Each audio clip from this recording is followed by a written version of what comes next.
The NFL Combine starts in a week. Which rookies are going to rise? Which are going to fall in average draft position?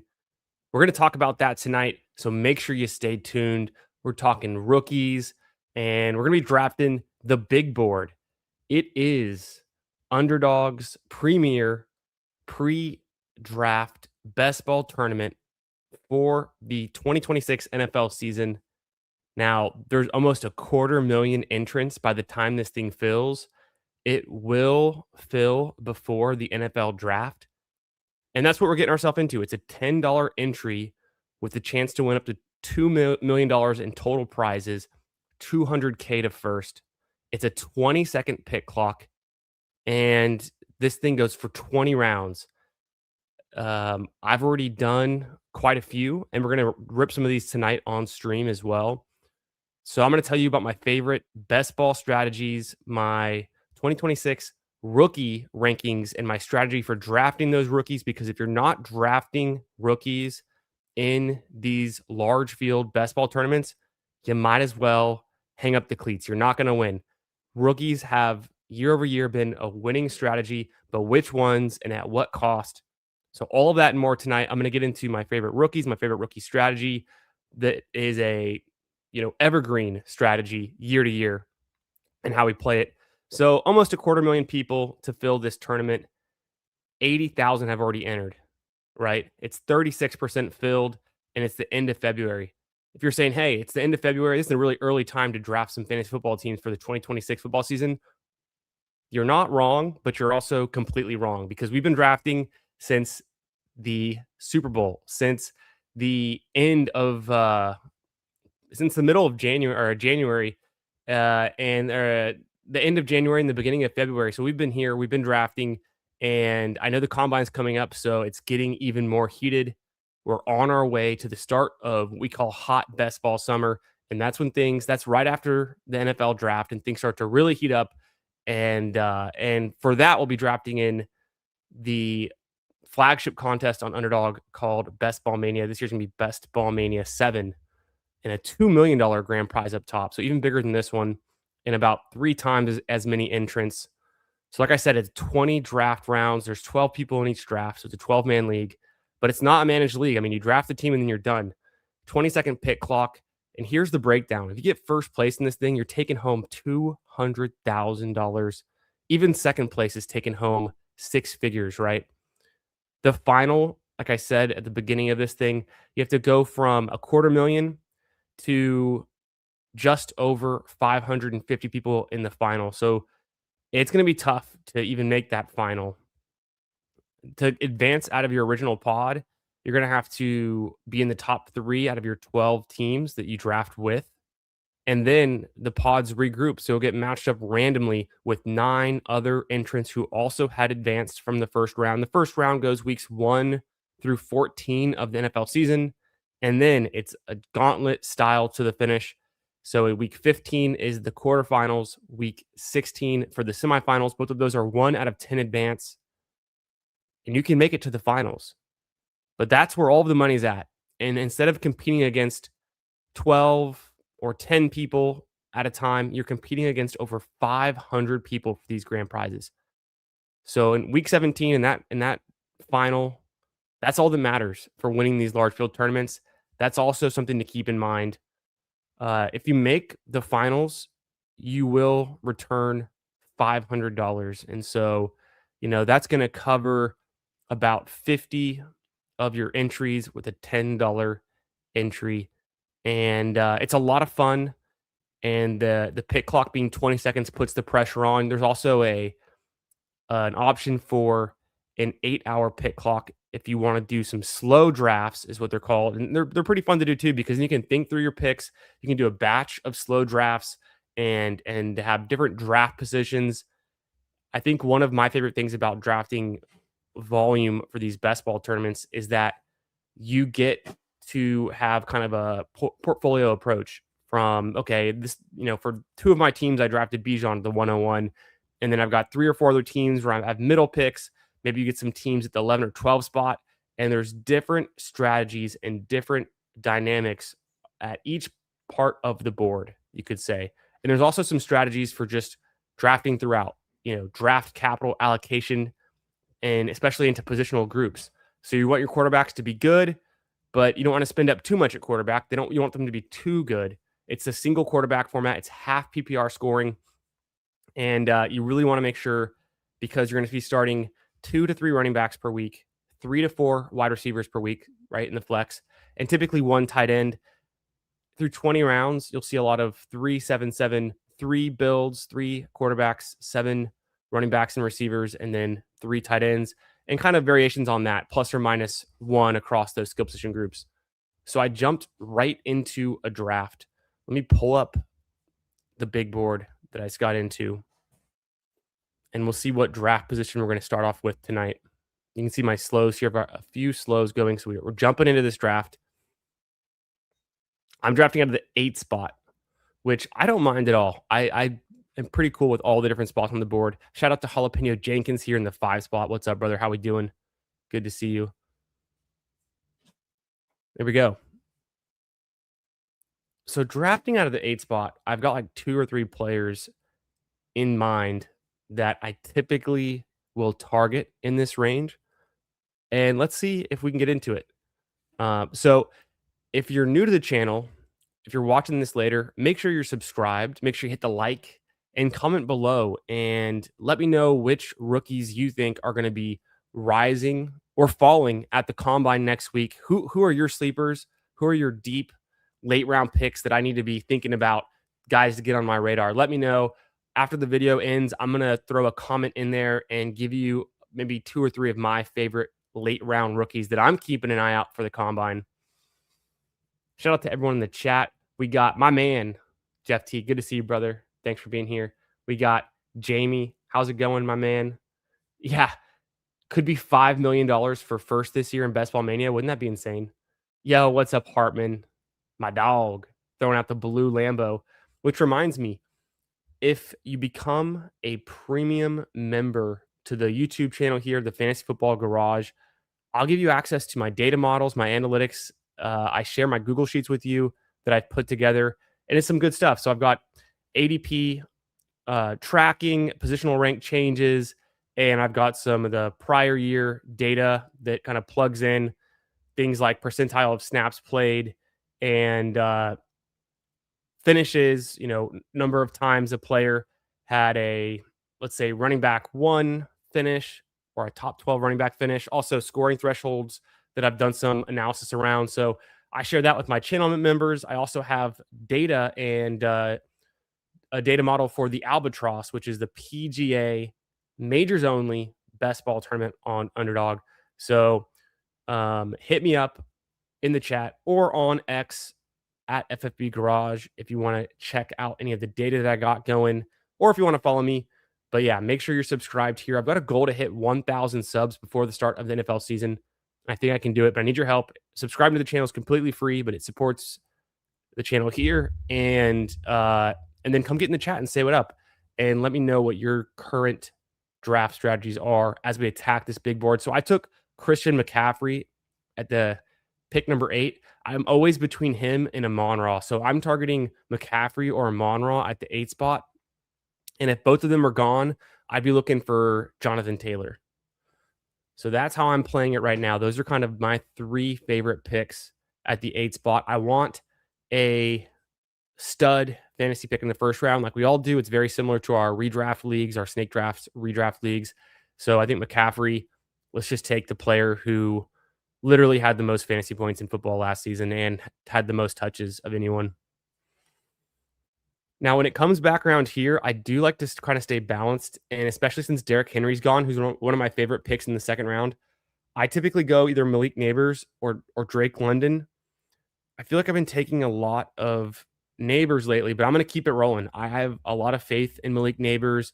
He obviously dealt with an injury early last season.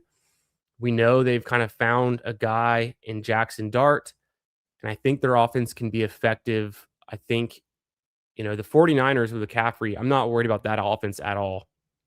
Even when Purdy went down, we saw Mac Jones be a pretty competent play, game manager, and actually had some good passing games as well. Purdy in there, just even better. With Neighbors, I think the sky's the limit. To me, he could have the kind of ascent we just saw with a JSN, and I think his ceiling in any given week is pretty high. So that's what I'm also drafting for is the ceiling plays. Very important for best ball, considering the environment the player is going to be in their offense and their access to things like touchdowns. It's a half PPR scoring format, so just touchdowns matter a ton. And if you're on a team that's going to be scoring a lot of touchdowns and offense that scores a lot of touchdowns, that's just one more factor, that can kind of tip the scales in favor of certain players. So I was between London, Neighbors, and even Pickens at 17 overall. I'm fine with Jeremiah Love goes there at pick 18. I think he's a totally acceptable pick. I want to make some of him in. I feel like I haven't been drafting him enough. But starting with McCaffrey, I'm pretty confident that McCaffrey can be my top running back and be hitting my lineup literally every single week, like he did last season. Jalapeno in the chat saying you come here often. Yeah, we're on the same draft schedule. Good to see you in here with the start. The JSN Drake London start. I love that. Anytime you can get two of these like young, exciting wide receivers that just dominate target share on their teams, dominate targets, and can have giant like spike week ceilings. That's what I really, really like as well. Kind of just one of my favorite ways to start these drafts with like two high powered wide receivers. The draft from the 2 spot did something kind of similar with Jamar Chase and George Pickens. It's a really fun start. I don't know if I like Josh Allen this high. I picked 26 in the 3rd round. He's gone higher than that before in the past. A few years ago, he was going in the 2nd round. Last year, he was going like the 3rd round as well. So it's not like an insane price, but not structurally how I like to allocate my draft capital so much. Here, I do, there's a few good picks here that I really like. I'm going to go ahead and take Tedroya McMillan. And if you know the channel, I've already got a clip loaded. It's actually his rookie highlights. Let's roll the T-Mac clip.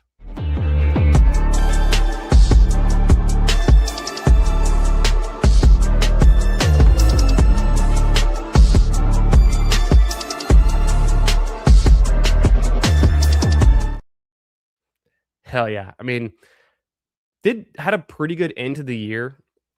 Somewhat of a slow start, had some low floor games, but this is a ceiling game we're playing here.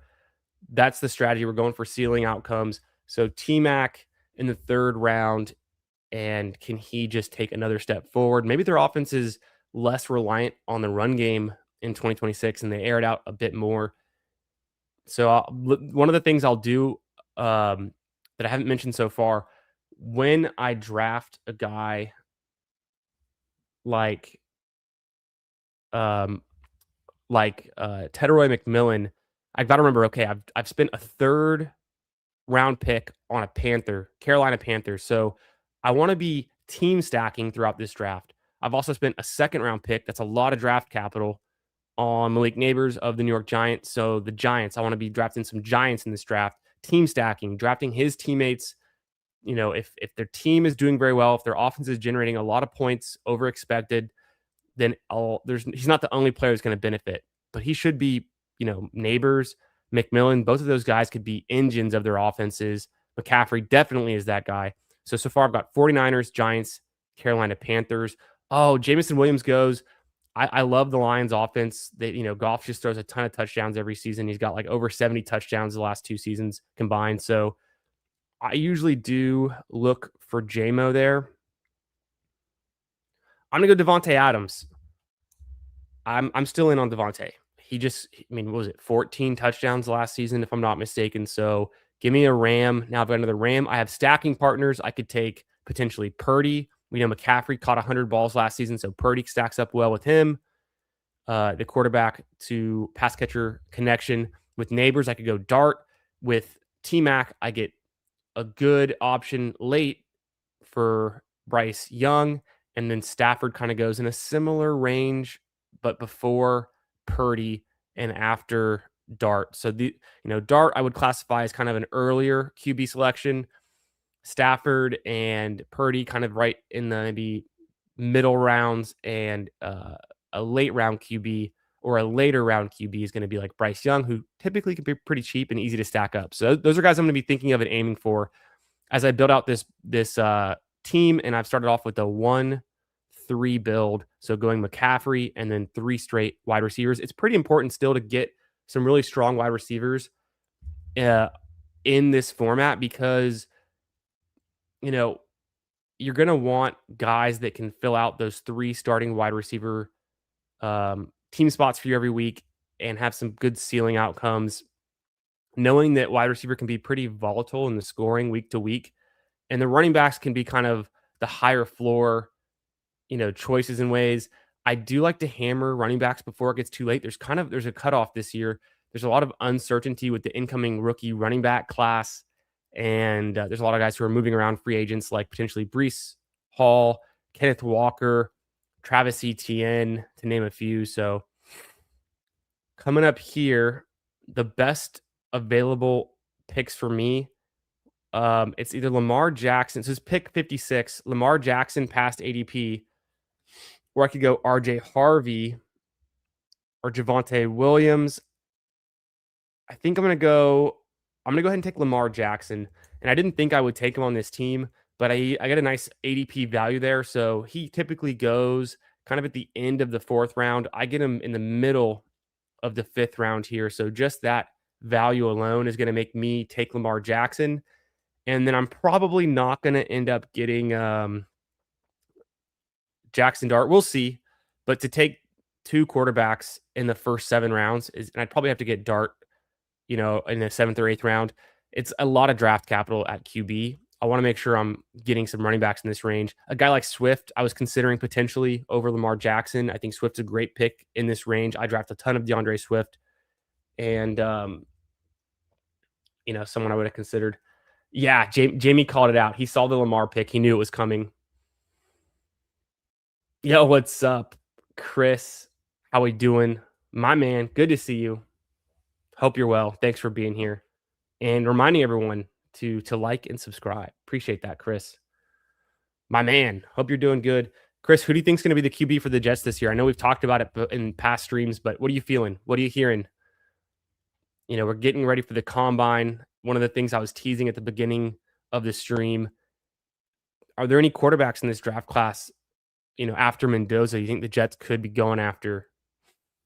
Who do you like, Chris? All right. We're coming back around in the 6th. I was looking for Harvey. I was looking for Javonte Williams or Swift. All of them get taken. So I'm in a tough spot here. I could either go another wide receiver like DK. I could do Tyler Warren. I could reach up for Ramondre Stevenson or Jalen Warren. I haven't done a ton of Ramondre Stevenson yet, so I'll go ahead and take some Ramondre.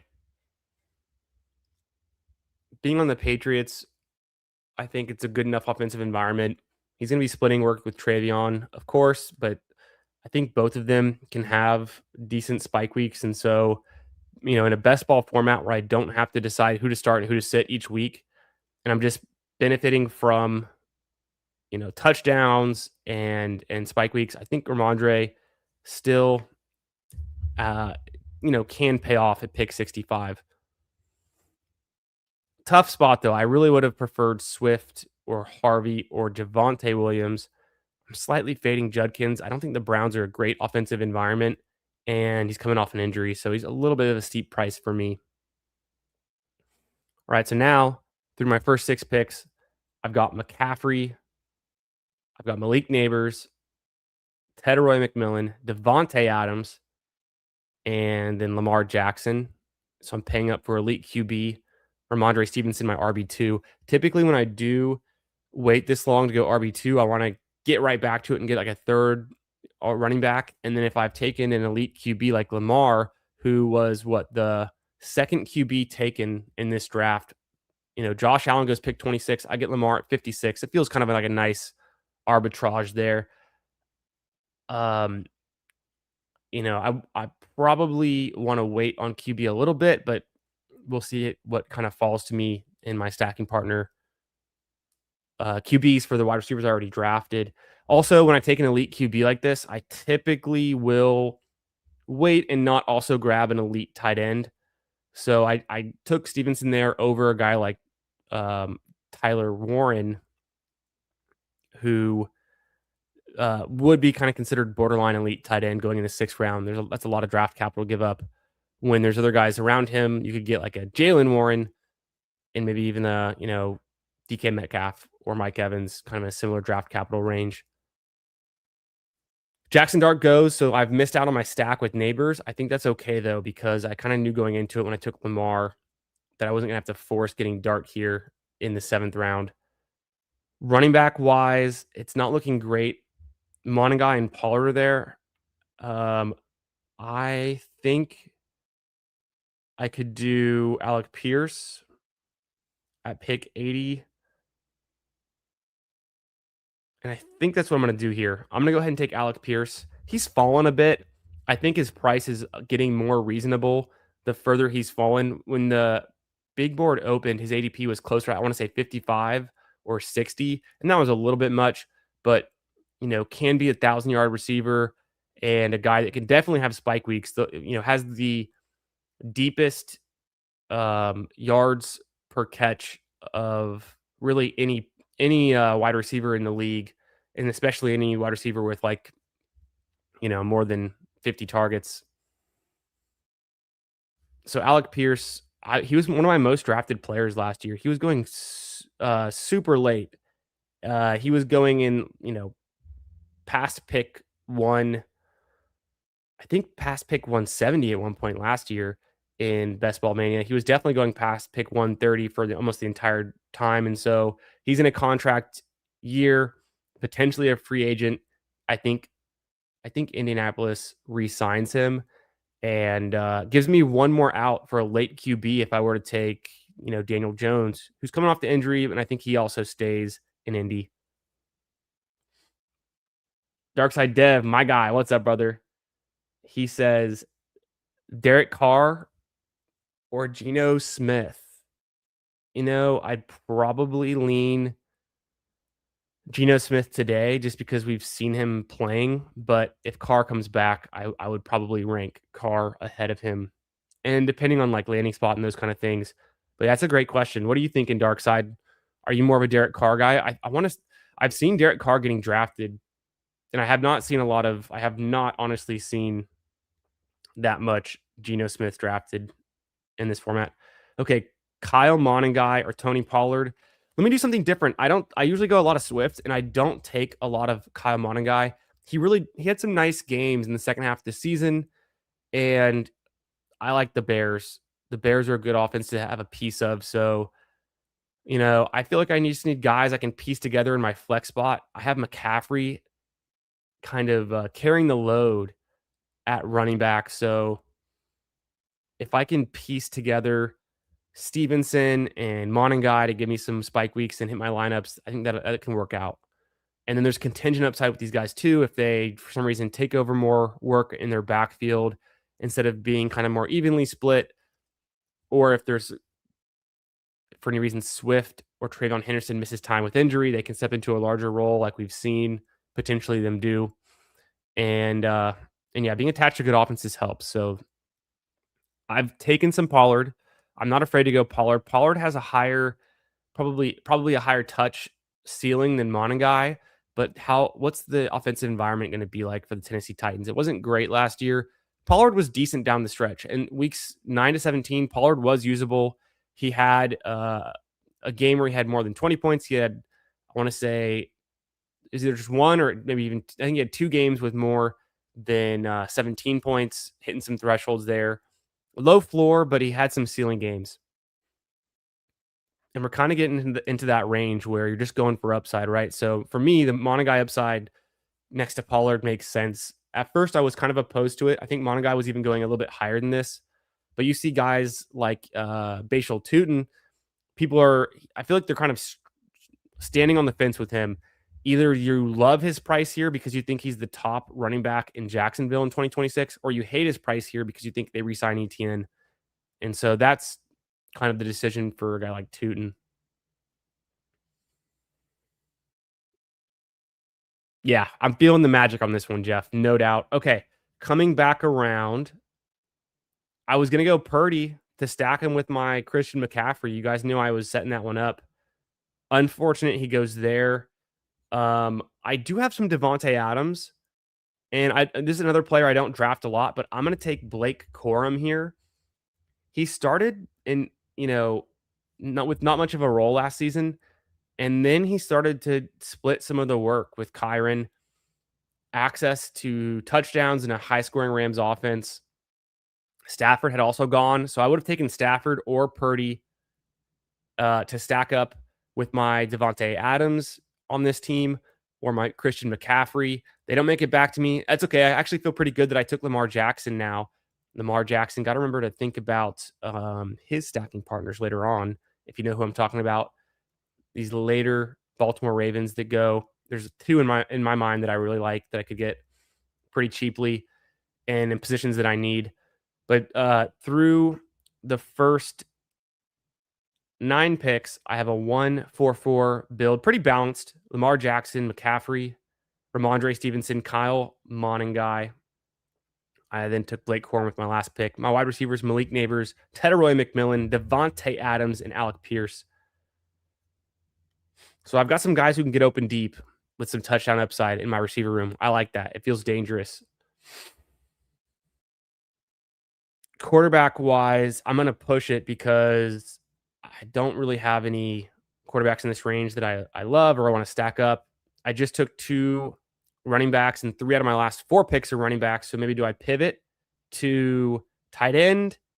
I'm not so certain. There's a tight end here that I really like. I wanted Wandale. Wandale would have been a good pick. Probably would not have gone Coker, but I could have potentially taken Coker for a double stack with Bryce Young later. I'd be stacking 2 of his pass catchers. Golden goes. I'm tempted to go David Montgomery. I really am. I feel like it's not a bad pick here at all. But let me get some Denzel Boston, who's been sliding. I get him about 10 picks after ADP. The rookie wide receiver coming out of Washington. Hey, their school's had some good history with recent, wide receivers coming into the league. You think of like a Romadunze, Jalen McMillan. Let's not mention Polk, but some pretty decent options. Denzel Boston had 2 very nice seasons the last 2 years in college. A guy, it's a big outside receiver. From what I'm hearing, he could go in the first round of the NFL draft. And if he goes in the second, he probably goes early second. So to get a guy like that in the 10th round, a ton of upside. It's kind of where we were taking Luther Burden last year, who ended up being a guy you had to have to win Best Ball Mania. And because of that, you see Luther Burden going in the 5th round this year. So that's kind of what we're going for too with these rookies, who are guys that are priced, not overpriced, but just right, and have the ability to become a guy that is a fantasy superstar for years to come. And we're trying to get ahead of it a little bit. That's one of the tactics here.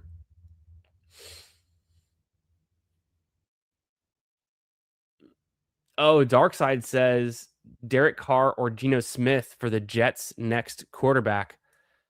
I don't know. Do you think Derek Carr would want to go back to the Jets? I mean, he's dealt with the Raiders and the Saints in his career. Does he want to go to the Jets?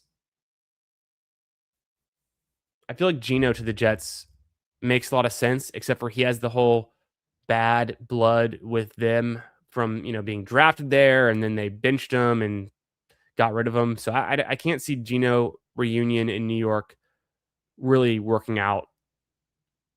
What is that, like 12 years later or something? I forget what year he was drafted. Yeah, what's up, Maximus? How we doing, brother? I'm about to make this next pick, and then we'll get back to Maximus' question in the chat. If you're watching this, if you're new to the channel, make sure you're subbed and come get in the chat, say what up, ask your questions. We talk about, player takes, draft strategy, all this good stuff. We're just talking ball. So come get in on the fun. Another rookie I really like here. If he's there, I might do it. If not, okay, Casey Concepcion goes. I probably would have drafted him. This is not a bad range to go Dallas Goedert. In fact, I don't have a tight end yet. I think I am going to take Goddard here and get one. He's a free agent. Maybe he goes back to the Eagles. If not, I think he's just a veteran tight end who's been good for fantasy for a long time. Dealt with injuries every once in a while. Most seasons he doesn't play every game, but he can. He's totally fine. Totally good pick at 128. And the Eagles, if he does play for the Eagles, if they re-sign him, it's a good offense to be a part of. I was between like a couple running backs here, and so we just let it be. I think with my next pick, though, I'm almost certain I know who I want to take, and it's not going to be a running back most likely, unless he goes before my next pick, the guy that I have in mind.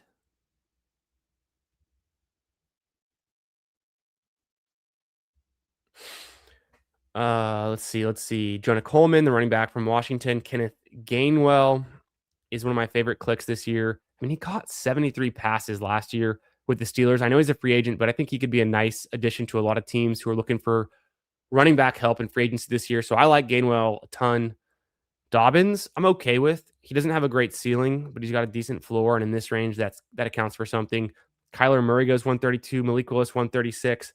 This is where I do take Bryce Young at 137 to complete my stack that I started with Tedroy McMillan in the third round. So I'm able to stack up at least one of my top 4 picks, and that makes me feel good. Every draft that I go into, I want to stack up one of my top 3 or 4 pass catchers at least, if not more. So I now have 2 Rams on this roster. I've got 2 Carolina Panthers. Can I get any more team stacking going on? Where does Boston land? I'm going to flip over to my Google sheet that I was hinting at before. This is my flex model. I share this with all of my channel members. If you're a channel member and you want to access, DM me on X at FFB Garage. You can hit me up on Discord. I'm Chris _ the Candyman. And then also you can email me otherwise, fantasyfootballgarage@gmail.com. If you're a channel member, a premium member to the channel, I'll give you access to the flex model. I track the ADPs. That's the crazy numbers you're seeing going left to right here. I'm tracking all the ADP changes. If you're rising, you get a little hot streak like Justin Jefferson, or if you're cooling off, you get a Trey McBride blue highlight. But what was I going to even look at? Oh, the landing spots for the rookies. So I'm going to filter this to just the blanks, which will give me the rookies and the free agents. And then I know Boston is going here. He's been cooling off. Started off wide receiver 39. He's currently going wide receiver 47. I got him 10 picks past ADP in this one. I've seen him mocked to the Browns, Pittsburgh twice, the Browns again, and San Francisco, all in the first round. And these are some of the top mock draft analysts across the industry. So Steelers, Browns, or Niners, pretty likely landing spots, we think, for Denzel Boston. Go back to the board. Let's see what happened while we were gone. A couple picks went. Only one QB. Stroud went since I last made my selection. I feel like this could be a nice value for Mendoza, who's going well past ADP here. And I don't think I have any other QBs I'm that crazy about stacking. Maybe Daniel Jones if Mendoza is not there later. I mean, I could just take Mendoza here, get a nice fall on him about almost 20 picks past ADP. The problem is, this is where I want Mark Andrews. So I'm in a tough spot. I am going to just go for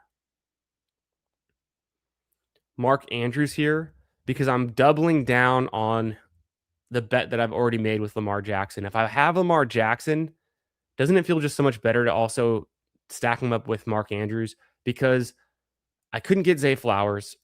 He went even before Lamar was drafted, and I didn't know I was going to have Lamar at that point. Who else on the Ravens do you really want to stack Lamar with? Andrews seems like the obvious choice. The obvious answer is the cheapest we've ever been able to draft Mark Andrews, so I'm in on that. And, to sacrifice not getting a 20-pick slide on Mendoza, it's all right because I don't really need QB. I've already got 2. I still have another stacking partner with Daniel Jones. And another thing I'll let you in on, a little secret, the draft capital allocation in these drafts, it's not linear. It's not consistently going downward from the first round to the 20th round. It's a curve, and it bottoms out around pick 130. So around pick 130, maybe even before that, pick 125. These are all $1 auction bids. If you've done an auction draft, you know what I'm talking about. But these are all just like it's a flat tier in value from then on down.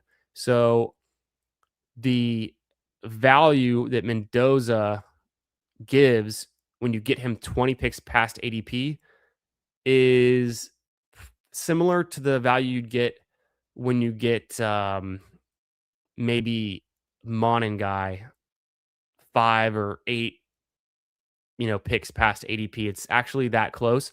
Me getting Lamar, what is that, 9 picks past ADP? That's worth like 3 times as much as a 20 pick fall on Mendoza. So just one more nuance to kind of keep in mind and keep track of. I've got a 2-4-5-2 build. I might just go Jerry Judy. Daniel Jones unfortunately went. Probably would have been my top pick. I'll take Jerry Judy here. And it's mostly because he's always on the field. I want to say he was 95th percentile for snaps played among all of these among all the drafted players here last season in 2025 between the quarterbacks, wide receivers, running backs, tight ends. Jerry Judy was on the field in the 95th percentile playing that amount of snaps. We've seen spikes out of Jerry Judy in the past. He's been somewhat underwhelming. I think he can pay off there though. At least he's going to be on the field. Who's his quarterback? We don't know. But yeah, I really would have liked to get at least Daniel Jones to come back. He goes ahead of ADP there. Jalen McMillan's kind of a fun pick too. So Daniel Jones, I would have stacked him up with what I think would be Alec Pierce and Daniel Jones reuniting for the Colts next season. I've got 2 good quarterbacks that I like. There's not a ton of value left in the remaining quarterbacks, so I'll probably just wait and see who falls to me, and I won't really push it too hard. So Maximus says, if Carr goes to the Vikings, how high do you take Justin Jefferson? I'd have to go back and see. I mean, Carr's a pocket passer. He's been pretty decent, but he's been out of the league for a year. He was already getting kind of up there in his career, and it wasn't like that impressive, but I do think it's an upgrade for Justin Jefferson. So I would probably think Justin Jefferson at his current ADP is appropriate if he's matched up with Derek Carr. He'd naturally go higher, but I would not take Justin Jefferson ahead of Amon-Ra St. Brown, even with Derek Carr. I mean, I know the market would. I think everyone else would probably take Justin Jefferson right next to CeeDee Lamb and Amon-Ra St. Brown. I don't have him in that tier.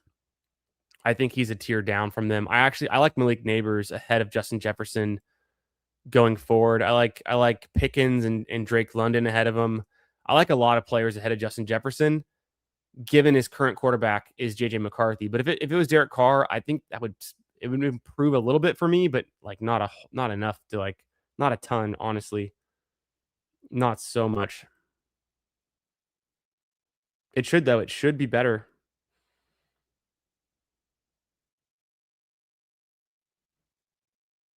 I'm gonna go Barner there and then just be done at tight end. I've drafted 3 tight ends, all kind of in this mid to early late rounds. Goddard, Andrews, Barner.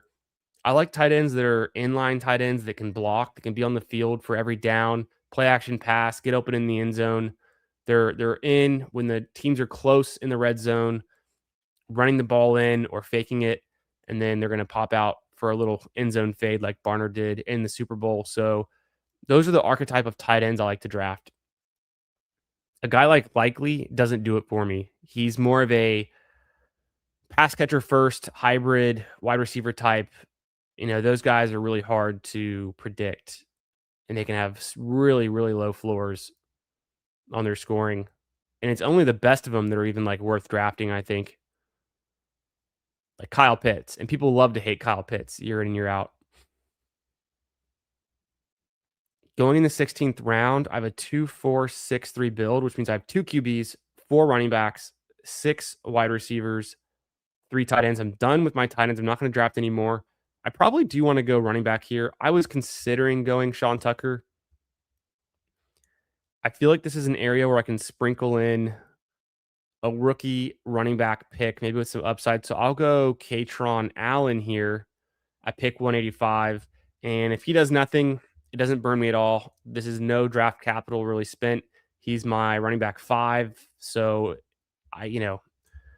there's not a lot of running backs I like in this range anyways. And so just taking an upside pick on a rookie, I think is totally fine. And I'm about due for a running back. I haven't drafted a running back since Corman round 9.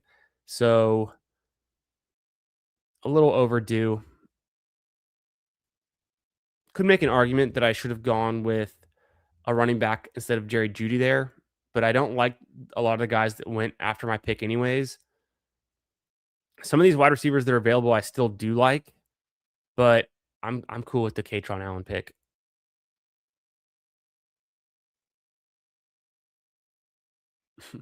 Jenkins says his team's betting on an alternate reality. Let's go see. So, Jalapeno Jenkins, like we loved his start.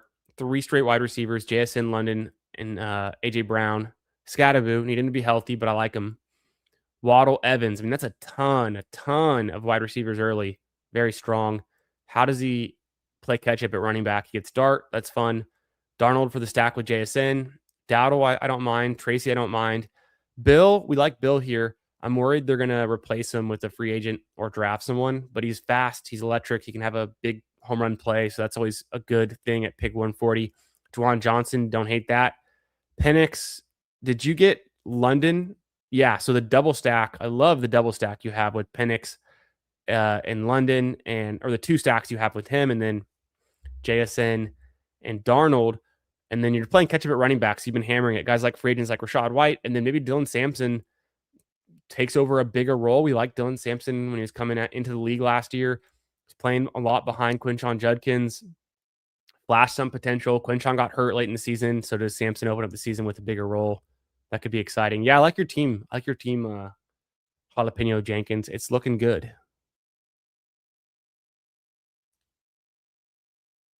Yeah, people seem pretty out on JJ McCarthy being the quarterback. I'm putting a big pause on drafting JJ McCarthy based on what we've seen so far. But if I want to get a third quarterback here, do I go Shador Sanders? There's a lot of bench risk there, right? Not so in on him. Do we go Aaron Rodgers? There's a slight retirement risk. Who's going to play for? We think it's the Steelers. Sounds like he's coming back. They're pairing him up with Mike McCarthy, the coach that he won the Super Bowl with for the Packers decades ago. Who can keep track? So I think I probably lean Aaron Rodgers here. I'm going to go ahead and pull the trigger. I just don't understand right now. I don't know the deal with Kirk Cousins, Tua, guys like Derek Carr we've mentioned, Geno Smith, Justin Fields. All of them could just be backups next year. I feel like Rodgers will never be a backup in his career. He's either the starter or he's retired. And I want to go for upside, so I'm assuming he's the starter for the Steelers. Maybe Denzel Boston goes to the Steelers. That was one of the teams that I've seen him mocked to that I've been tracking in the first round. Otherwise, there's not a whole lot of Steelers left that I want to draft. I could do Pat Fryermuth and take a fourth tight end. I don't usually do that. Calvin Austin's a free agent.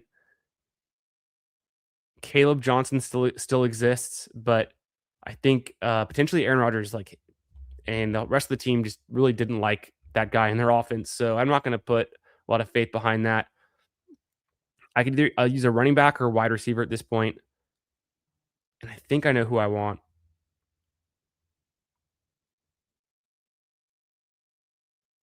I'm going to take. I was going to take Rashad Bateman. He was the guy that I hinted at earlier to stack up with Lamar that I'd really want. It's okay. I didn't get him. I already have my Mark Andrews to go with my Lamar Jackson. So I'm not completely going in without a stacking partner for Lamar, which also could be fine. You don't have to stack Lamar. He has the rushing upside we need to win a week without having a pass catcher, go off as well. But Keon Coleman, former first round pick, Buffalo Bills, what are they going to do with their offense this year? It can't just be Josh Allen and James Cook and nobody else. Maybe Coleman becomes relevant. He had a 20-point game last week. Last year. He had a spike week that would hit your lineup. So good offense, invest in it that way. There's not going to be any more Ravens that I think I want to draft.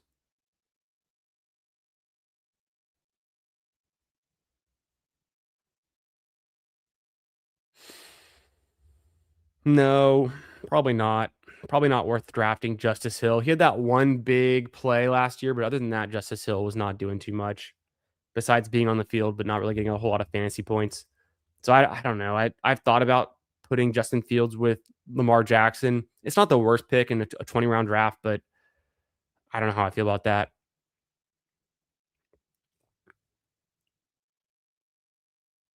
I don't. I might go. I might actually go with the four tight ends, considering. I mean, I do want to take some more volume at running back, some more shots on goal after McCaffrey and Stevenson and Monagai, Corum, Katron Allen. The wide receivers feel pretty good. Neighbors, T Mac, Devontae Adams, Pierce, Boston, who I think could go to Pittsburgh and be stacked up with Aaron Rodgers, Jerry Judy, Keon Coleman. I could be done with those seven wide receivers. That's totally fine. So I'm probably gonna take a running back with my next pick. Ray Davis was a guy I was targeting, so I need to figure out who else I like. I know of some of these year two running backs. I don't mind,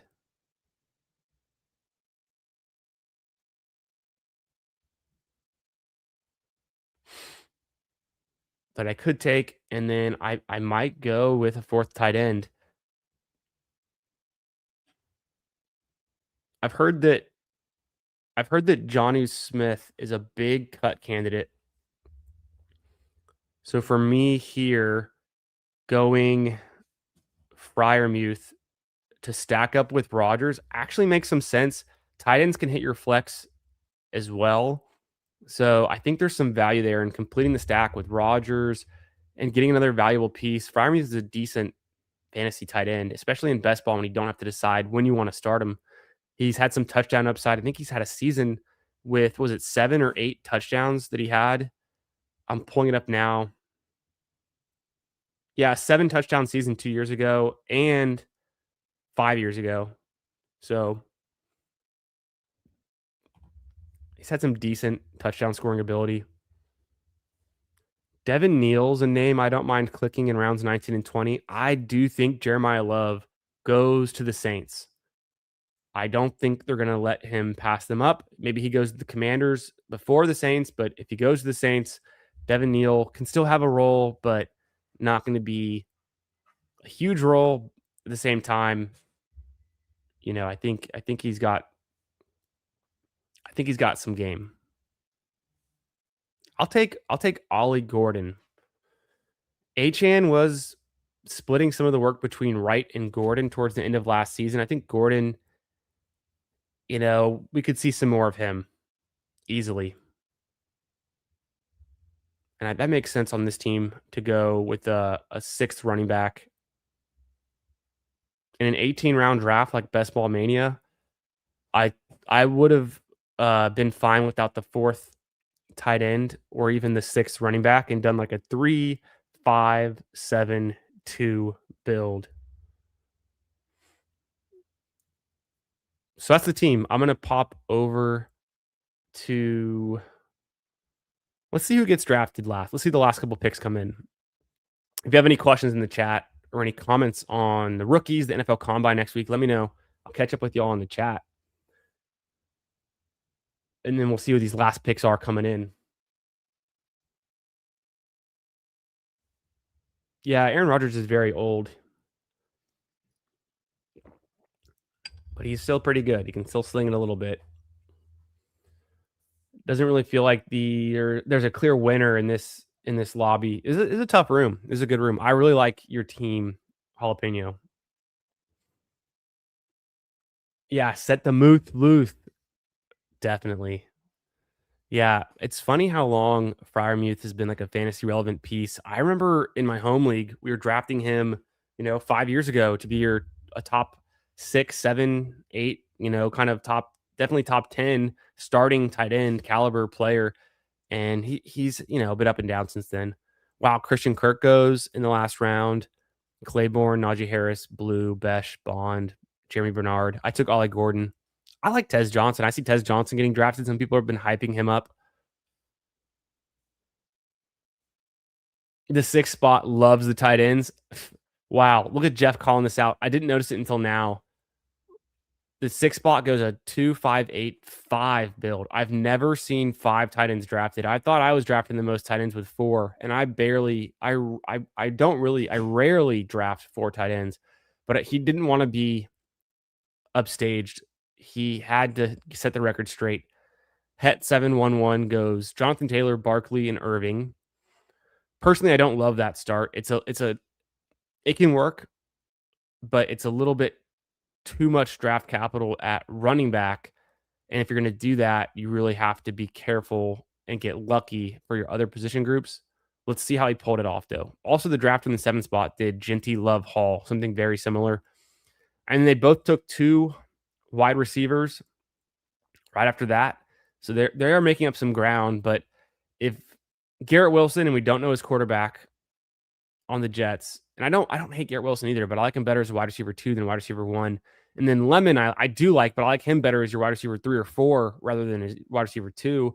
Same thing with like Brian Thomas. But then, wow, they both go quarterback in the 6th round. So very interesting builds. They're kind of mirroring each other. Hurts and May. I like the value on Hurts more than I do on May here. Tootin, Pearsall. I would say that's too early for Tootin, given you've already taken 3 running backs. You can only have 3 running backs hit your lineup any given week. If you're taking Barkley and Bucky this early, you're assuming they're going to be hitting your flex more than half the time, is what you would really hope. JT is going to obviously be doing that. And except for JT had some low kind of floor weeks to end the season. So, and then Barkley was just underwhelming the whole season. Bucky had the injury. Tootin, I think, is not the pick you'd make there. You got to keep going for upside at wide receiver. Like Pearsall's fine. I kind of see what he's doing. I honestly think it's too early for Pollard. You don't need Pollard on this team. So that's kind of a risk. And you're losing. So, like, you have to start 3 wide receivers. And you're starting Garrett Wilson, Lemon, and Pearsall.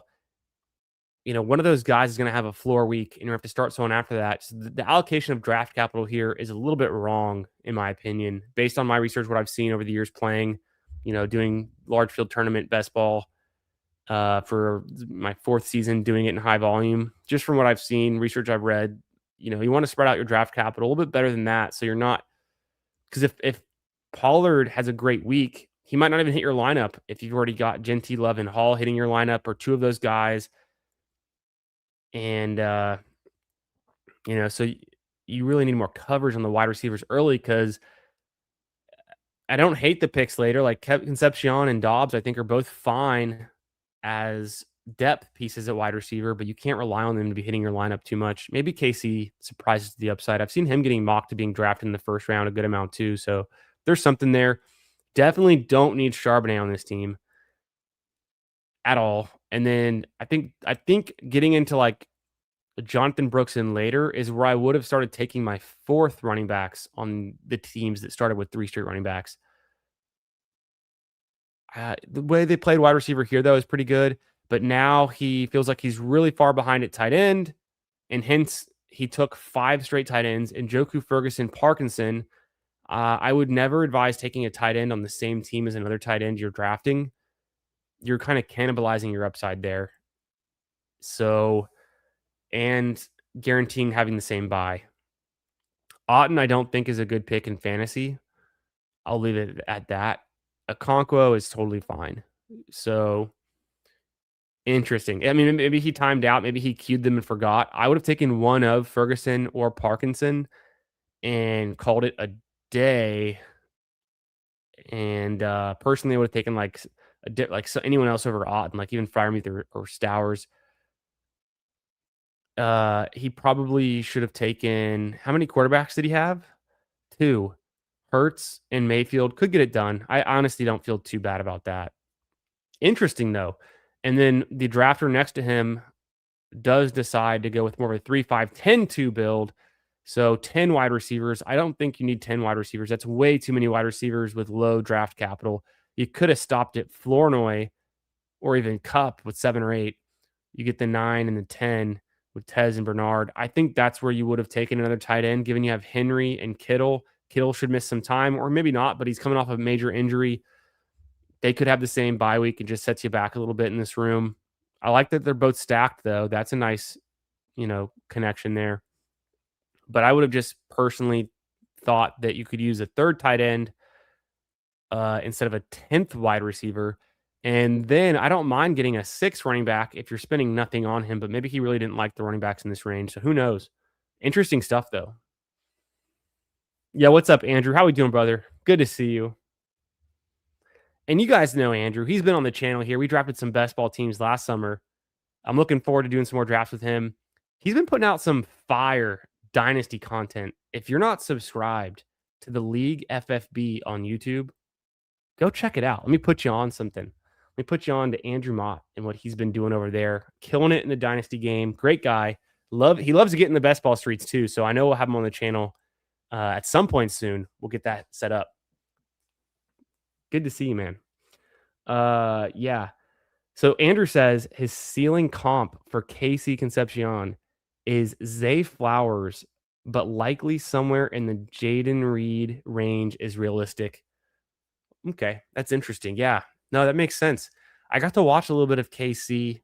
Yeah, what up, Emo? How we doing, brother? Great show earlier tonight, my man. I got to see a little bit of KC. I've got some family, extended family, not too close, but extended family that are Aggies, Texas A&M. They like to think they're our rivals, but they're not. We don't worry about the Aggies at all. But there's a lot of Aggies around here in Houston. Got some in my family, my extended family. And so I watched some Aggie football games with them. I watched SEC football in general. And so I caught a few of those games. I thought KC Concepcion was kind of like the most fun player on their team, on their offense, and the most exciting, electric, get the ball in his hands as long as he's not dropping it kind of thing or dropping a punt. But he was a fun player to watch. And so I'm kind of in on him. I like him. I like that comp. I like Zay Flowers too. And then I even like Jaden Reed. So I see how that can fit. And I don't think Casey's going to be too small. I see people giving him like small archetype. I don't think, maybe they're exaggerating his height a little bit, but as far as I saw, and I know, take it with a grain of salt, but they were listing him at 5'10", 190 if I'm not mistaken. So I thought that was, or maybe he was even more than, that's about the size he was, I thought. So anywhere in that kind of range, even if they're lying a little bit, I think is totally fine for an NFL wide receiver. He's fast, he agile, can get open in space. I hope you guys got to tune in to the Toxic Tower stream earlier tonight, hosted by the one, the only, the world famous Emo Cowboy, my man, my buddy in Houston here alongside me. They had a hilarious show tonight with, of course, Tyler PPR and BBG, the best ball guy, members only. So you're missing out if you're not a member to the Toxic Tower stream. You got to go check it out. You got to get in there. The Discord's on fire too. Always a riot. Appreciate the support, Emo. Yeah. Jeff's saying we can't draft Concepcion. He's an Aggie. Well, honestly, the guys I don't want to be drafting are anyone from OU. It's the Sooners that but the Aggies I can tolerate, Actually, over the years, I feel like Georgia is the team that gives me the most heartburn. And recently Ohio State. I mean, between the college football semifinals in Arlington 2 seasons ago, I was there in person. I watched Travion Henderson score on a punt return right before halftime, right into the end zone where my seat was, in my face. Heartbreak there against the Buckeyes. And then last season to start the year, a very, very close one-score game, 14-7 loss to the Buckeyes. They have to come to Austin this year, so we'll get some payback. But I feel like the rivalry recently is between Texas and, of course, it's always OU, but Texas and Ohio State has been contentious because of the nice matchups, and then Texas with Georgia. Georgia's been getting the best of them. Can Arch Manning take a step forward? Let me give you a hint. The answer is yes. For sure. Yo, Mike, what's up, brother? Mike, what spot were you in? Oh my God. I should know. Let me know what spot you're in. Good to see you, my friend. Yeah, CeeDee Lamb is off the draft board because of that. No Sooners in this stream, in this channel.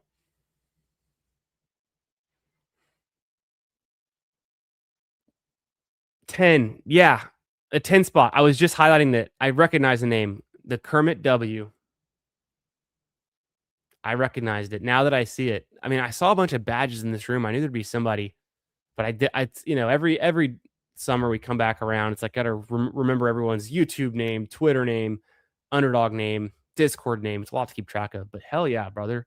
Glad you're in here drafting with us. Appreciate you being here. And of course, like just a completely professional build here at 3683. Amon Ra, Derrick Henry. I fucking love Derrick Henry in the second round this year. Very high T pick. I mean, the guy you need puts up a 40-point week in the best ball playoffs, week 17 last year. Kyron, let's go. The Rams, needless to say. Very high on McLaurin. Interesting. And you stack him with Daniels. So I see the picture really brought together there. Nice. I was upset you took Swift. I wish Swift would have come back around to me at 65. It was never going to happen. It hadn't happened yet, but it could happen one day. And when it does, I'll be ready. Prescott there. Yeah, why not? Just get a value on a QB in this range. I think makes sense. Laporta's nice. Knicks, why not? Yeah, you're done with QB early. Strong, very strong QB room. Kind of looks like a QB room that I built in a draft I posted on X earlier tonight. Coker, Gainwell, one of my guys. Connor, I think, is fair in this price, like a good pick. Franklin can be exciting. You stack him with Knicks. I like it. McMillan, good. The only picks, I mean, I'm not crazy about Likely. I was kind of talking about it earlier. And then Hawkinson, I'm just not crazy about the Vikings and his injury history and where he's at in his career. But I can't, and they're tight ends. They don't, you got Laporta, you're good. So I can't hate it too much. Nothing there to say. Mims makes a lot of sense. Keep stacking. Bateman, I wish Bateman would have fallen to me. I would have double stacked Lamar. I think he's a decent value. I've seen him going anywhere from around 18 to 20. Malachi Fields, rookie upside, nice. And then you go with Washington for the running back, rookie upside. Very strong team here. Kind of going, I would say, balanced early and then heavy QB and then balanced in the middle, finishing out with some wide receivers. The wide receiver room, I will say, is a little bit unconventional, going Amon-Ra and Terry McLaurin and then getting your third with Coker and your fourth with Franklin. But you make it work with 8, and I think stacking and you have all the right players. So maybe a little bit heavy on the QBs, but I don't even think there's that many good wide receiver options like where you took Knicks. I think wouldn't you get Coker? So I think this team came together very nicely. Very professional drafted team.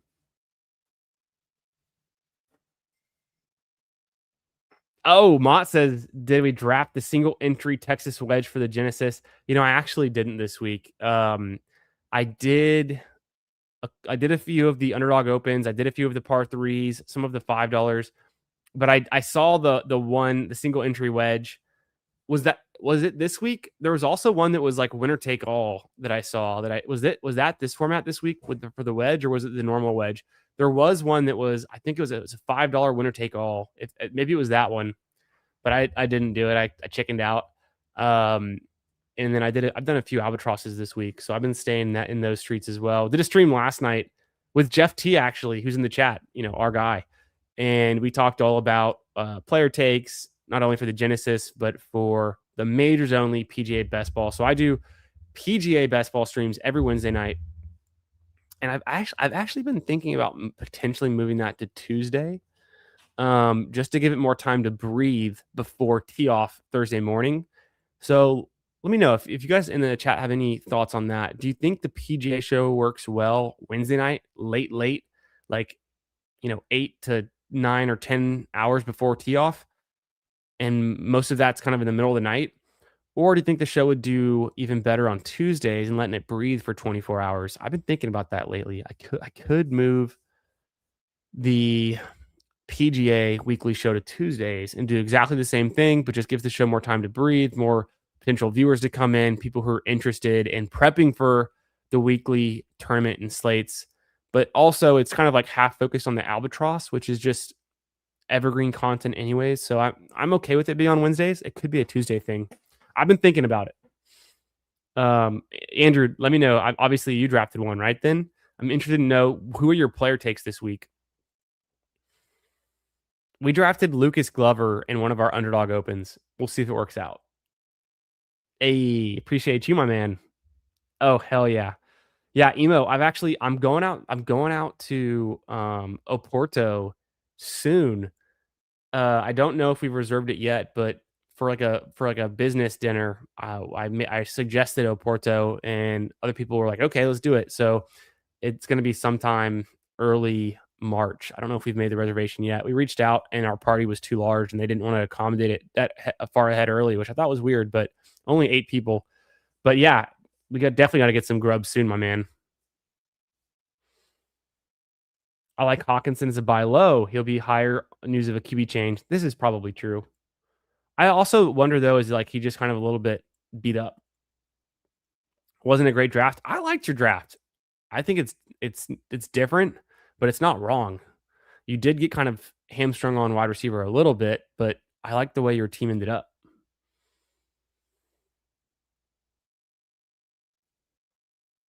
That was this week too, but this was a normal wedge. Okay, yeah.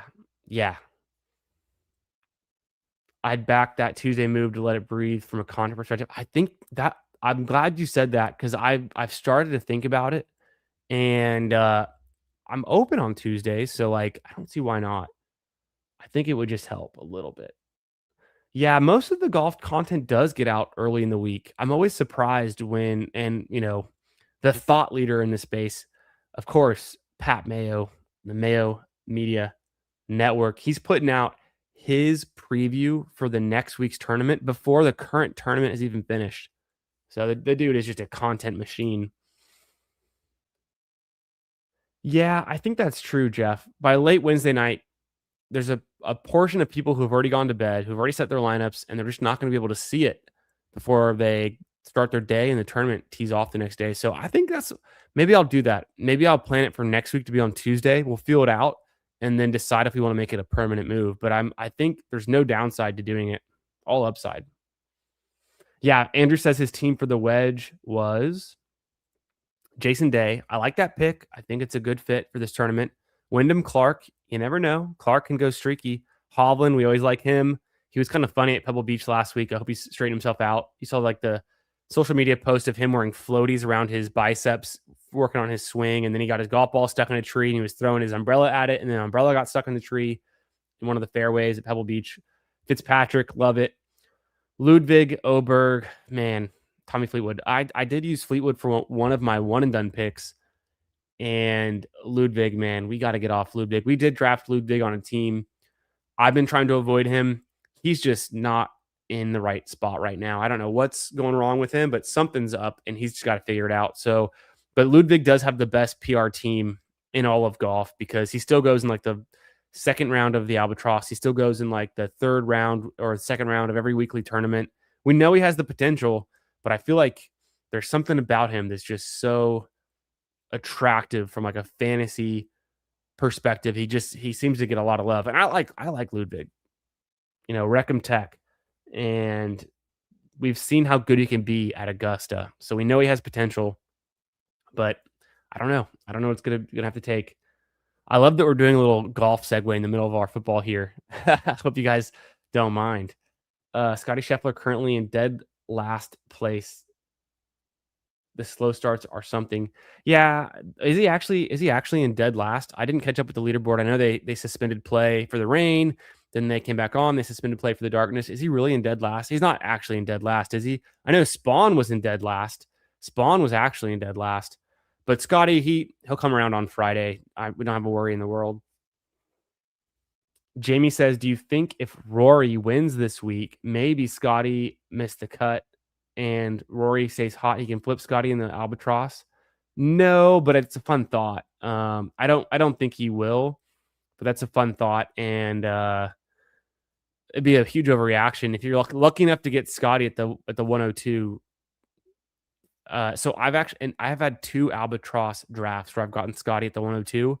Not only did I have to be lucky enough to see Scotty not go at the 101, I also had to be lucky enough to be in the 2 spot in both of the rooms. The only 2 times I've ever seen Scotty Scheffler not go at the 101, I happened to be in the 102 in both of them.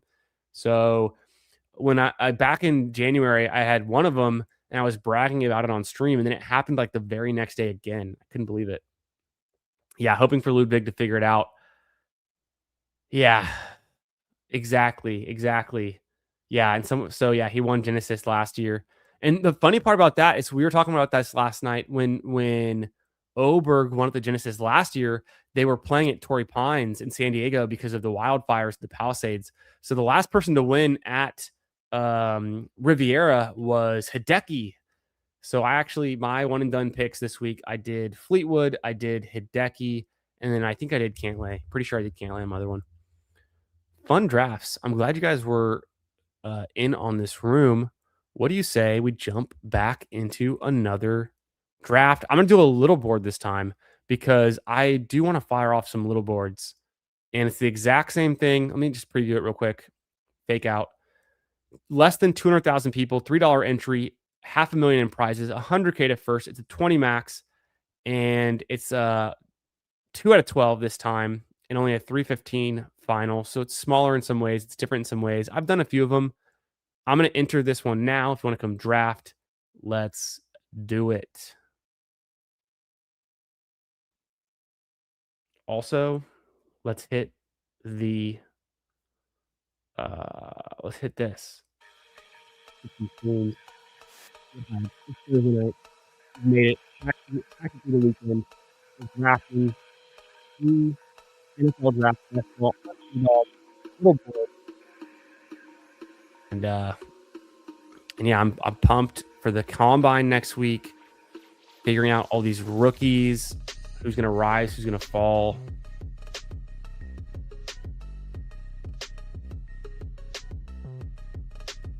We've got Riviera with some suspended play, but give us something to watch all this weekend too. Can Scotty Scheffler make a comeback? We're waiting on a few people to fill this little board draft. If you want to jump in, it's a little board, 20-second pick clock. Waiting on 4 more to fill it. And they usually fill pretty quickly.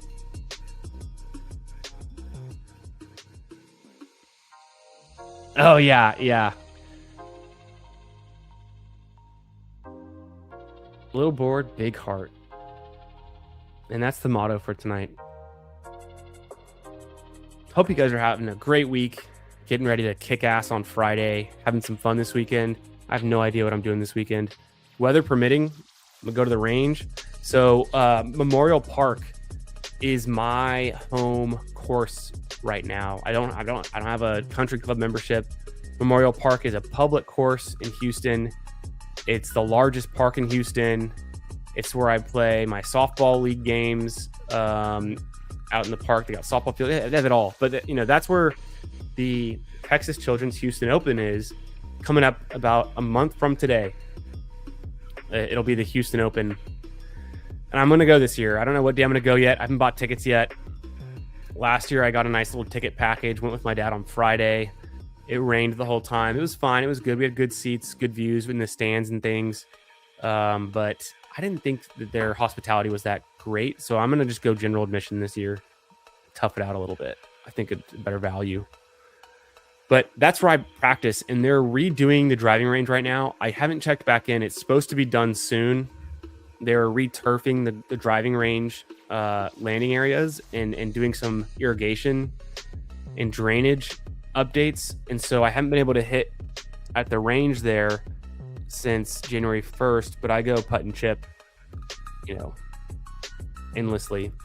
So I'm gonna see if I can get there, spend some time there this weekend. What else this weekend? Honestly, I need to take my car in for regularly scheduled maintenance, so that's kind of a bitch, but maybe I'll get that done. I need to do it for my wife's car too. So both of our cars right now are hitting a little light that says you're due for regularly scheduled maintenance. Bummer. That's always a pain in the ass, and it's kind of expensive too. Otherwise, just chilling with the kids, hang in the backyard. Maybe we'll do some walk into the park down our street.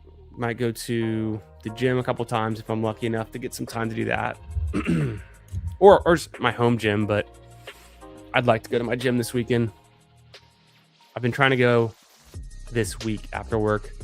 Have not made it there. Just spending time with the kids, just chilling. Bedtimes have been tough lately. In it filled. Here we go. Yo, Bindles. What's up, brother? Good to see my man. My co-host of our Monday night show, Ballsy. Every Monday night, we talk Dynasty, we talk best ball, and have a lot of fun doing it. Make sure you tune into that show. Make sure you're subscribed to Bindles' channel at Bindles90 on YouTube. He's the man. He's putting out best ball and Dynasty content. He was live. He just got done being live tonight, doing the quad box. Great stuff. And he's been going live on Thursdays with some of our other friends in the space that we know and love. So make sure you go over there. You guys are all subscribed to Bindles. You know Bindles. You see him here with me on Mondays. You see me over on his channel too. But make sure you're subscribed if you're new to the channel, if you're watching this later. And tune in to the Ballsy Show Monday nights, 10 p.m. Central. We get after it. No, Jeff, you're so right. I do need a golf simulator. This is something I was talking to Pete Overzet with on After Dark last Friday night. And that's the next steps. I have, so in this one, let's see where I'm at. Boom. I'm drafting on the 11th spot. We got Hartman, my guy, in the 3 spot. What's up, Hartman? Lurking in here. He said what up in the beginning, but he's been quiet. He's just focused on his drafting. There's 3 different golf simulator setups that I've researched. I don't have to get into the details, but one of them is like $1,400. Get you all set up. You have to have the space for it, and then you have to have, some investment in these pieces. And I think that's entry level. I think that's kind of where I'm going to be at. Hopefully sometime soon, this spring or summer, figuring that setup out. Then there's another upgrade from there. We're talking in the $4,000 range. Very nice setup. That is potentially possible as well. More of a, I'm going to start small, build up to that. And depends on how permanent you want the setup to be as well. Whether it's in the garage and you're pulling down the screen and setting some netting up and strike pad with your simulator, your tracker next to you, or if you're giving it more of a kind of permanent setup to some space. All things to consider. And then there's one that's, $15,000 to $20,000 range, permanent setup golf simulator. Like you'd see it like a PGA Superstore or something, or Golf Galaxy, or some of these other like simulator places have set up. Okay, here, because I went H-Hand, Neighbors goes at the 12. I think I'm between Genty and London and Pickens. I'm gonna go ahead and take London. I wanted to take London last time. I think he can be a top wide receiver in the league. So H-Hand London. I don't love the Dolphins. I do love H-Hand. I feel like H-Hand could have some better touchdown luck, but he's got to be in the right environment, right? So we need potentially a QB upgrade there. We're going to have a new play caller, new head coach. London also gets a new head coach. So maybe both of these teams are on the up and up. But yeah, I'm definitely in process of researching and getting into the golf simulator game this year. That's like my New Year's resolution is to set up a home golf simulator. I have a nice setup in the backyard for fun. I have my backyard is AstroTurf. Like it's already turf. I can already putt and chip on it. I have a strike pad that I intentionally will chip into so I don't tear up the turf. And then I have a target with some netting around it. And I have the yellow squishy practice ball. So I practice chipping in my backyard regularly with my daughter. She loves it. and she putts around, and we putt around real golf balls. So I've got that. I've got the short game set up, which should be helping me, but I need a lot of help with my short game. But the golf simulator is just next level. Getting to play Pebble Beach or Riviera, and simulate during the week of a tournament would be so much fun to go play a quick 9 at Riv right now. Set the conditions to rainy.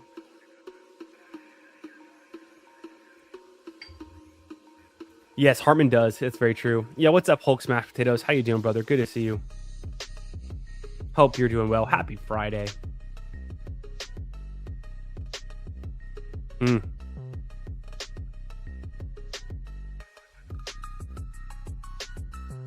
Bowers, McBride, right after each other, paired with running backs. It hasn't worked in the past, but it could work this year.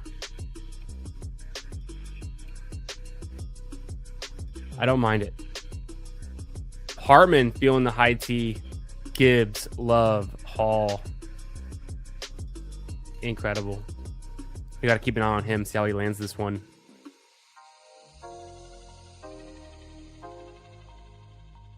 No Josh Allen yet.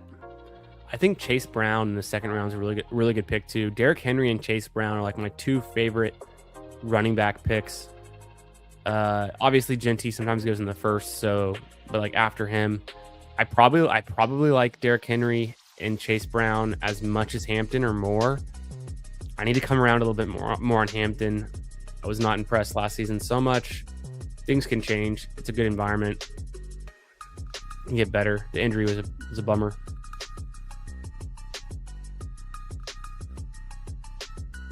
Yeah, 100% Harmon. Olave is the tier break for you. No T-Mac. Didn't want to go T-Mac in the third round, huh? Things have changed. Hartman, you've changed. Last year, Hartman would have taken T-Mac anytime in the third round. Auto click. Oh, shoot, I'm on the clock. AJ Brown or ETN. ETN's a tier break for me, so I'm going to go ETN because does the draft from the 12th spot take AJ Brown? Yes. Good for him. Honestly, good for him, but who's he go at running back now? I'm going to guess he takes Travion. He goes McConkey. Oh, my God. I go J-Mo in the fourth round. I like Jameson Williams. I'm between him and Devontae Adams. Garrett Wilson's fine. I like Zay Flowers too. Mix them all in. I don't think I'm going to have a high likelihood of getting Lamar Jackson here, so I'm not going to favor Zay Flowers. I don't know who Garrett Wilson's quarterback is. I'm not going to favor him. So then I end up between Devontae Adams and Jameson Williams, and I just like the Lions better for passing offense than Well, I was looking at the name Devonta Smith. I was going to say the Eagles because Devonta Smith is kind of in that tier for me too. I like the Lions passing offense better than the Eagles passing offense. But when it comes to Devontae Adams versus Jameson Williams, I just think Devontae Adams is great, but how much longer can he stay great? I did draft him last draft. Versus Jameson Williams has been rising up and up and up every single year he's been in the league. And he finished weeks 9 through 17 last year better than Amon-Ra St. Brown. People aren't talking enough about it. And I love Amon-Ra St. Brown. Jameson Williams was better, averaged more fantasy points per game. I think he had as many or more spike weeks. Amon-Ra had one higher spike week, though. I think Amon-Ra put up 30 points. Or what was it? I mean, we can look into it. Okay, let's pull up in the data. Something that if you're a channel member here, you get access to. The Flex model also has, boom, this projection sheet. And I've already got it set to Detroit. Let's go to the wide receivers. It's set for the full year. Amon-Ra, his high score was 35. His average was 15.4. Jameson Williams, 23 was his highest score. His average was 11.1. But I'm going to go toggle this to the weeks. Boom, second half, weeks 9 through 17. We go back over here. J-Mo averaging 14.2. Amon-Ra 13.8. they both the same spike week because they both spiked in the second half of the season. But Jamison Williams hit your flex in 6 out of 9 weeks. Amon-Ra in only 4 out of 9. And then Jamison Williams scored 17 points 4 out of 9 games. Amon-Ra got above 17 points in only 2 out of 9. Jamison Williams actually had 3 20-point games in the second half of the season. Amon-Ra had 2. One of them was for 34 points, though. Fantasy points per touch in favor of JMO. Total fantasy points in favor of JMO. Yards in favor of JMO. Touchdowns in favor of JMO. Second half of the season for the Lions. So that's kind of why I'm so in on Jamison Williams this year. Jared Goff has thrown over 72 touchdowns, 4 touchdowns over the last 2 seasons combined, whatever it is. I just want pieces of the Lions. We all do. That's why Jahmyr Gibbs typically goes in the first 3 picks. But Jamison Williams, also, for me, a great pick. Some people can argue, okay, well, Laporta was injured. His role could change in the future. Sure, but he can get it done in 1 or 2 plays. He can flip the field. He can flip the script. Big touchdown play ability, spike weeks. That's what I want in best ball. Give me Jamison Williams. Case closed. And consider becoming a channel member, a premium member. Get access to my data models, my sheets. I'll share them with you. So far, good feedback. I think the channel members have appreciated the Albatross ADP tracking and data model, and also the one for the big board, which I use for myself. And then I just, it's the least I can do for people who support the channel. Like to share what I'm using as a tool that I've created to you as well. You can find it useful or just interesting and fun.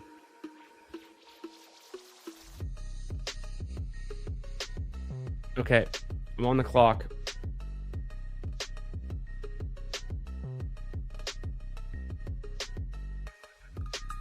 I'm actually going to go Swift, because Swift is a tier break for me here at running back.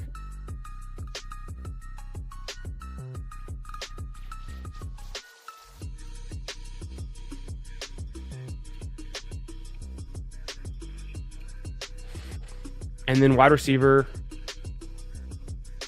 I think I do want to go wide receiver here.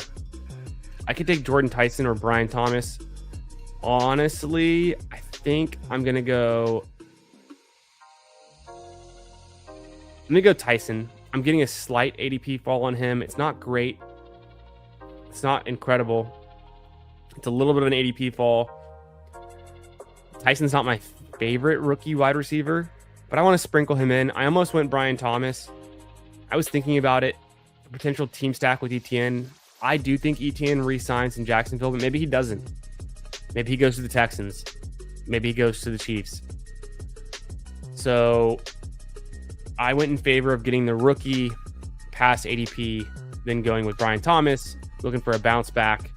Brian Thomas was injured going into last season, so I do think Brian Thomas can be very good again. I am in on Brian Thomas this year. I went Tyson for my third wide receiver.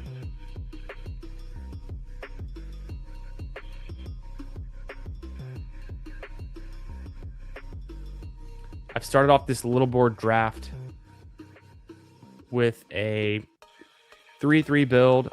I went Achane, Drake London, Travis Etienne, Jamison Williams, DeAndre Swift, Jordan Tyson. Let's go back to the data and let's see where we've seen Jordan Tyson mocked to. Also, keeping tabs on Hartman. He started off high T, robust running back. Gibbs, Love, Hall. He goes Egbuka and Carnell Tate. So, he's just a big old Ohio State University fanboy. We already knew that. Being from Michigan, he just loves Ohio State.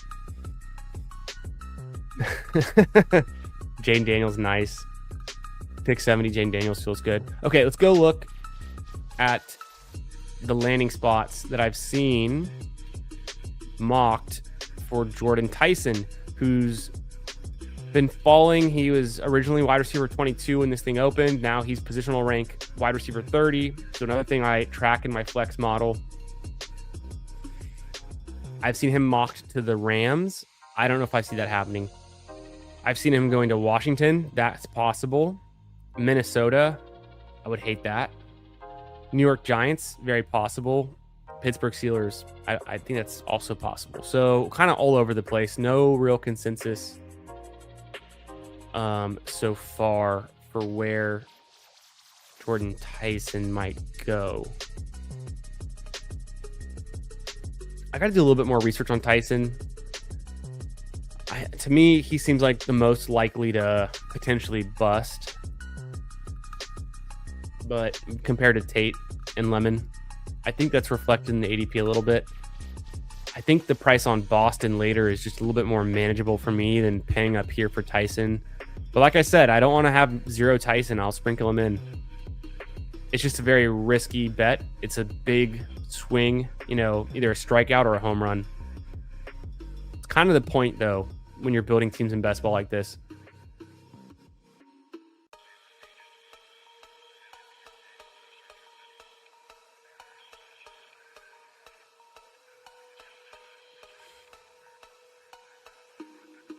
Dak Prescott goes off the board kind of early. I know Hartman's a big fan of slick rookie Pearsall, Rizzy P, as the kids call him. Not as much for me. I'm not as interested. Okay, Pollard going a little bit earlier here. Wow, Tootin is still there. The guy next to me would love Tootin. I kind of want to go Dart or Kraft. I don't really need Tootin. I'm going to go Kraft. Take a strong tight end pick in this range. I think is a good pick. Coming off the injuries a little bit. He was undervalued going into last season. I think he's valued fairly here. Wow, Monangai and Algier. You don't see that every day. I've actually never seen that. Algier going this early. I think I have to take Tootin here.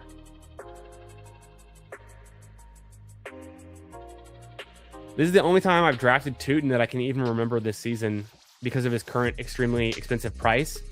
But even if he and Etienne, who I also have on this team, given I didn't know I was going to be drafting Tootin past ADP here, even if they're on the same team, this is not the worst price for them to be able to pay off. It's not ideal, but it could be a lot worse. I'm punting QB to an extent. I'm hopeful that I can get a QB that I like at pick 107 and maybe even another one I like at pick 110. So just fingers crossed for me there. If not, I go super late with the free agent QBs who could end up in Miami. I know Penix is pretty attainable late, but I might have to reach up a little bit for him to take him from the Bijan drafter, who I've seen people who have Bijan would like to stack up with Penix occasionally. But I passed on Dart to go Tootin. Here's the best case scenario. Tootin is the lead back for Jacksonville. Etienne is a free agent. He goes somewhere else. Now I just have the best case for Tootin. He's only going to rise from here on out then. And a potentially good landing spot for Etienne, who I think is still a fair value in this range after Kyron, after Ken Walker, Bucky Irving. Makes sense to me.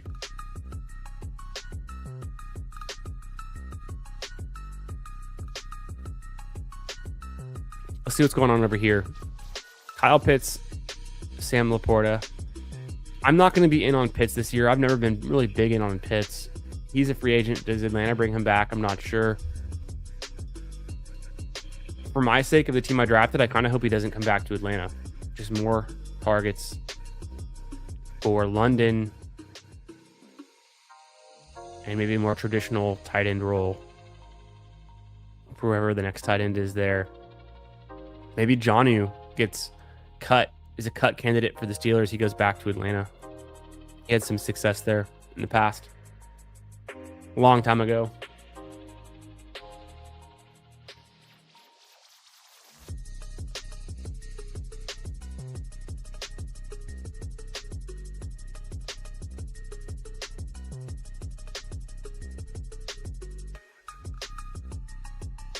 All right. Let's see. Okay, that one really hurts. Huge bummer.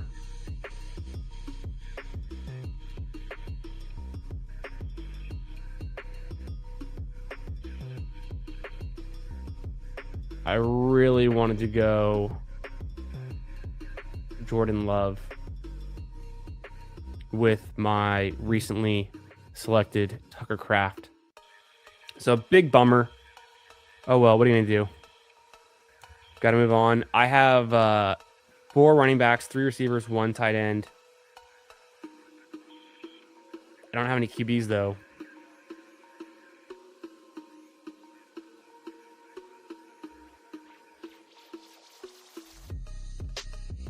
Okay, I made it. I'm good. I can get Goff here. There's no way he takes Goff. The Amon-Ra drafter, for some reason, did not take Goff at 105. And there's no way this guy's going to take him. He just took Herbert and Dart. So I go Jared Goff here. Boom! Get in with my Jameson Williams. Complete that first stack of one of my top 3 pass catchers. And then, I don't know what the Amon-Ra drafter is doing. He's just like, oh, I have Hurts and Burrow. I can't take Goff. Maybe. I probably still want Goff. Addison goes. I'm cool with Addison in this range. Montgomery would have been nice to team stack, but I don't really need a running back. Do I go Denzel Boston here? Again.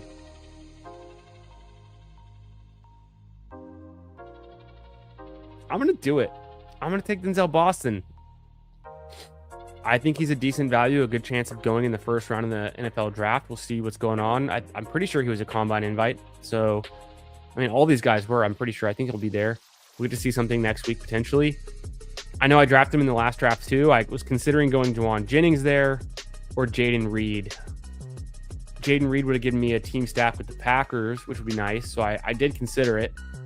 Juwan Jennings scares me as a free agent if he doesn't get brought back to the 49ers, because I don't think there's anywhere he could possibly go that would be better for him than being in the Bay Area with an offense where he's had success and a lot of touchdowns over the last 2 seasons.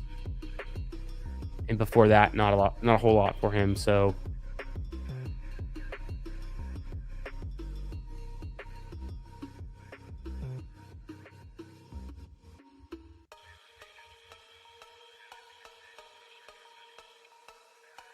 at least I got Goff. And then after Goff, I think it's a tier break for QB. You could argue Baker. Some people like Shuck. I don't really have a way to stack them and connect that on this team for them. So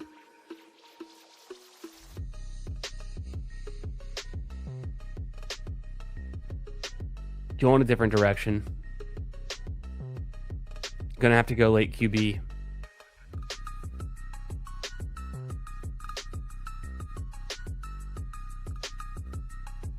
I think there's some, like, of these upcoming QBs I could backstack, though. We'll see who falls to me. Hartman, after getting his 3rd wide receiver, goes Laporta, Purdy, and Mayfield. So his Purdy for the Pearsall. He gets Mayfield for his Egbuka stack. Yeah, I can see it. And then goes Debo. I don't know where Debo's going to end up. Shuck gets drafted. I think it's a very expensive price for Shuck. People tell me he has rushing upside. I just think it's an expensive price for Tyler Shuck. I'd rather have Fernando Mendoza. I think. Saints are a better environment. Sure. Maybe. Things can change year over year. If they get Jeremiah Love, that could be pretty nice. But Mendoza has Genty, so if the Raiders can improve their offensive line and their play calling, a lot can change. Brock Bowers, not a bad target. Do they draft another wide receiver? Does Jack Besh have any relevance? Sam Darnold goes. He could have been just like a nice fall to me.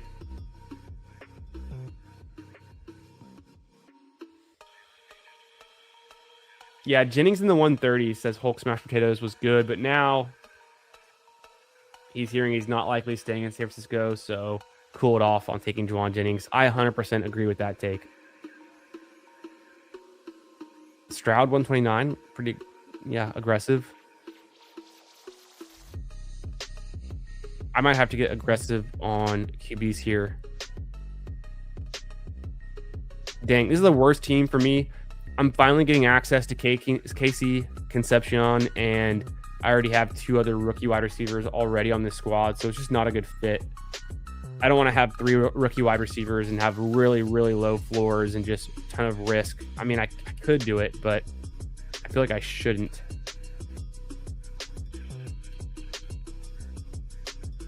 First pick, I will go Mendoza here.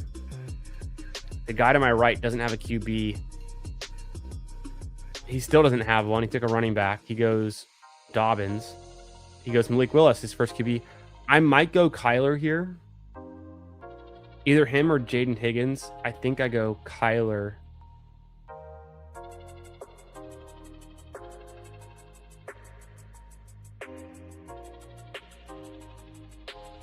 No, I'm going to go Higgins.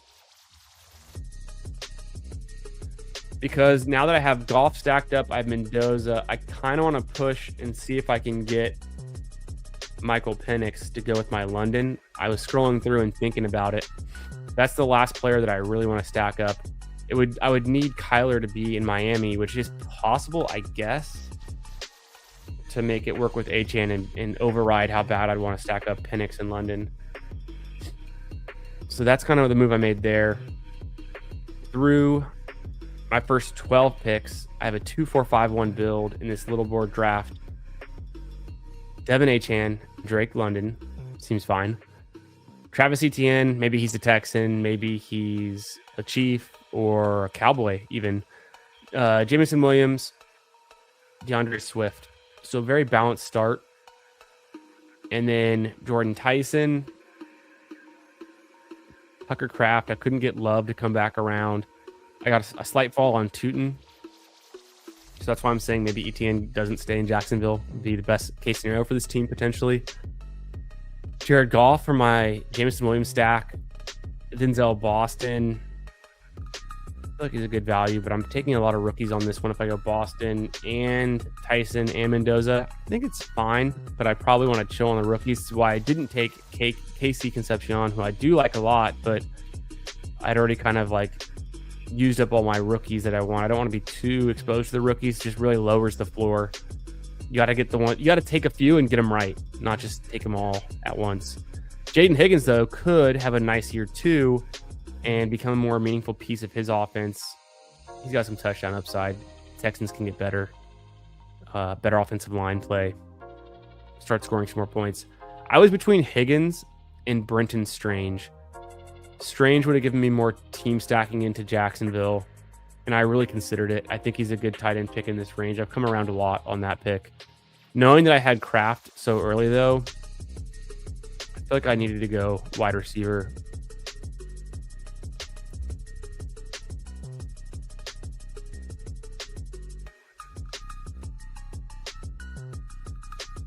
Let's go over here. A bunch of picks off the board, but Kyler Murray goes, Cam Ward goes, and then some wide receivers and running backs. I have a 2-4-5-1. I feel good about my running backs, so I'm not in a rush to get another one. Probably push that. I want to fill out these wide receivers and the tight ends, and then if I can get the QB I want, I got to pounce on them.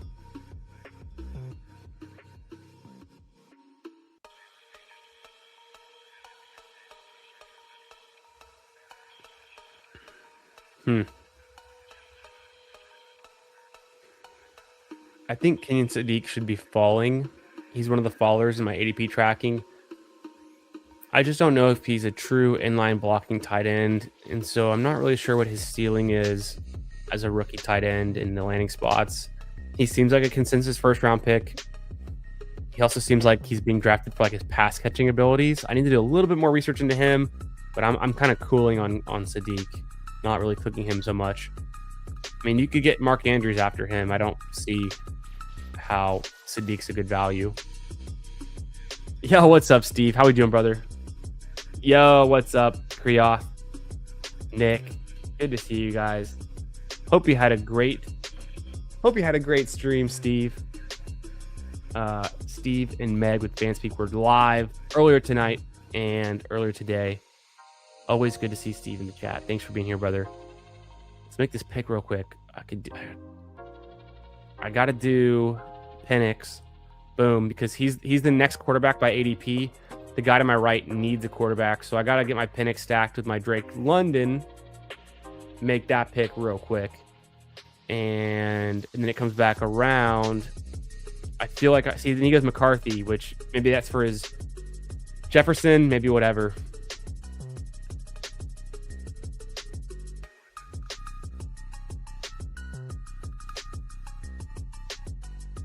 I'm just going to go Mark Andrews.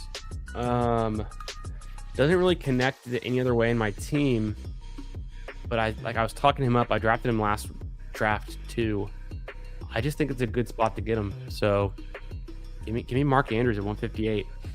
I was between him and Jalen McMillan, and to me, we've hit the bottom of the draft capital curve. The wide receivers are kind of a flat tier from here on out with some differences in upside, but there's no more alpha wide receivers. It's all just guys who are either the second or third best receiver on their team or best target on their team. Maybe not even the second best target. Those guys are pretty much gone too. So let me go Mark Andrews. Make sure, and everyone here already knows Steve, already knows Meg, the Fanspeak Network.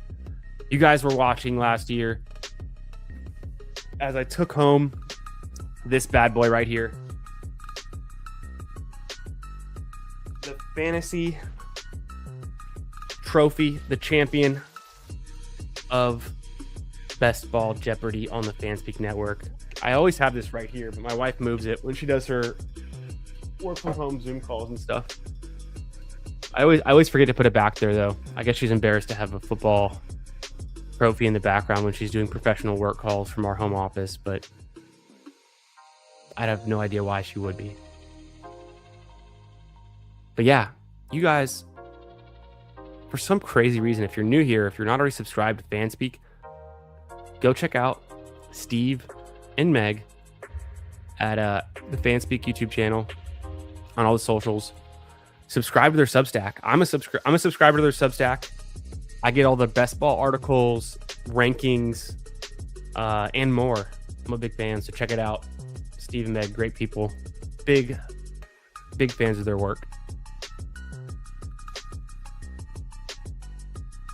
I'm also the reigning Best Ball Jeopardy champion, so maybe I should lead with that. I need to start leading with that, give myself some credibility. I have not shipped one of these $1 million tournaments. I have won Jeopardy on the best ball subject matter as a point of pride. And even better, I smashed PPR Tyler in the finals. So it just feels good. Feels even better knowing that I took him down. Hulk Smash likes Andrews, good price. Never get him. I wasn't getting him for a while. Now I've taken him twice tonight, so maybe I'm just getting lucky with where I'm in the draft board. I feel like I don't really need a running back here. I've got two good tight ends. Oh. I have some ideas. I think I'm gonna go wide receivers, and I have some good ideas. If for whatever reason I can't get the wide receivers I want, I'll pivot and go with this tight end that I like, or this running back that's okay in my mind. Okay, Ridley goes.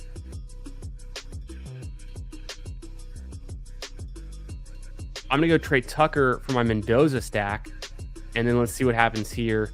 I have another wide receiver I kind of want to go with. If not, there's a tight end that I like. Good to see you, Nick.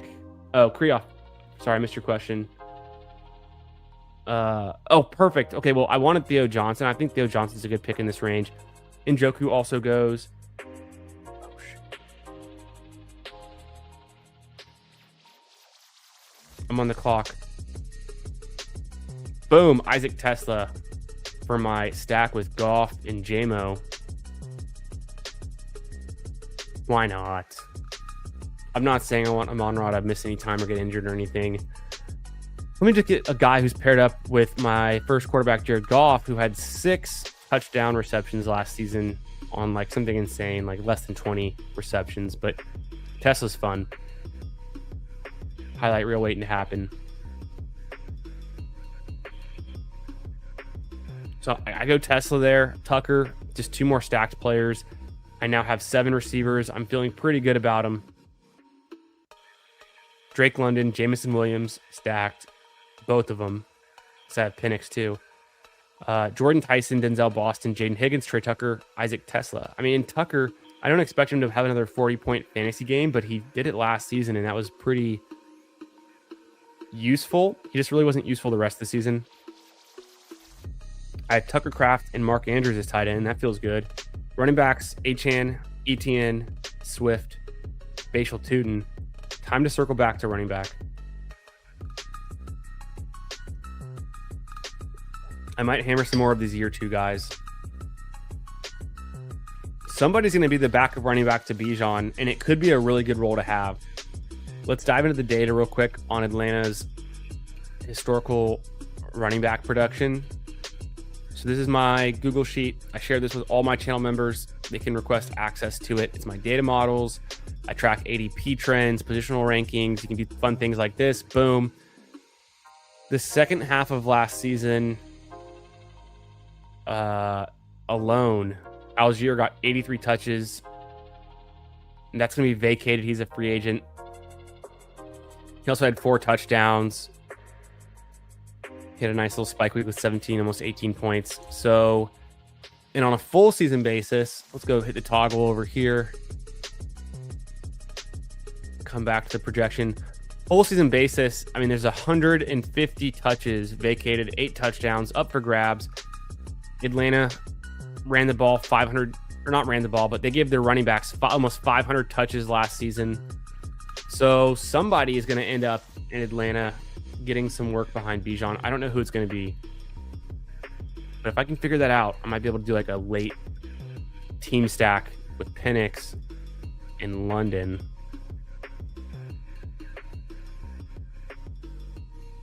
Could it be Emmanuel Wilson Jr.? Did they let him go out of Green Bay? Could it be Vidal? There's a lot of moving parts. I mean, Rashad White, Sean Tucker. There's so many free agent running backs, even on the low end of the value. Okay, I got to catch up with you guys in the chat. Kriot says pass volume favors New Orleans over Las Vegas. Probably still true.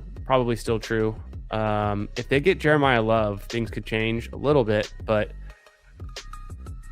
even with with Las Vegas coaching changes, it's probably still true.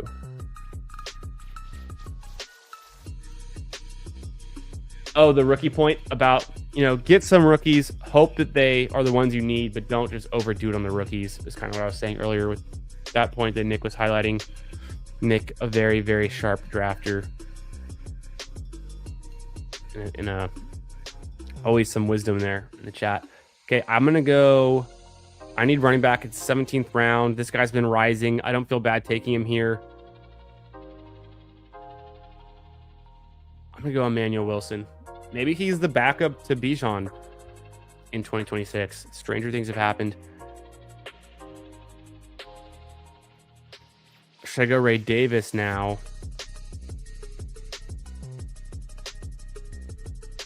I kind of feel like I should.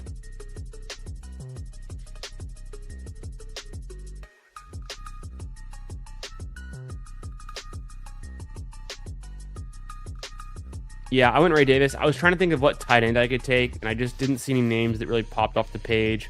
Terrence Ferguson's falling a little bit, but I'm not crazy about that pick. This is a really bad range for tight ends. I was hoping potentially Mason Taylor would be there. I do like him. And Gunnar Helm's been going higher and higher too. I don't mind that pick. Even Hawkinson this late, I think, is, like we were talking about earlier, is fine. So I'll get some depth at running back that I need on this team.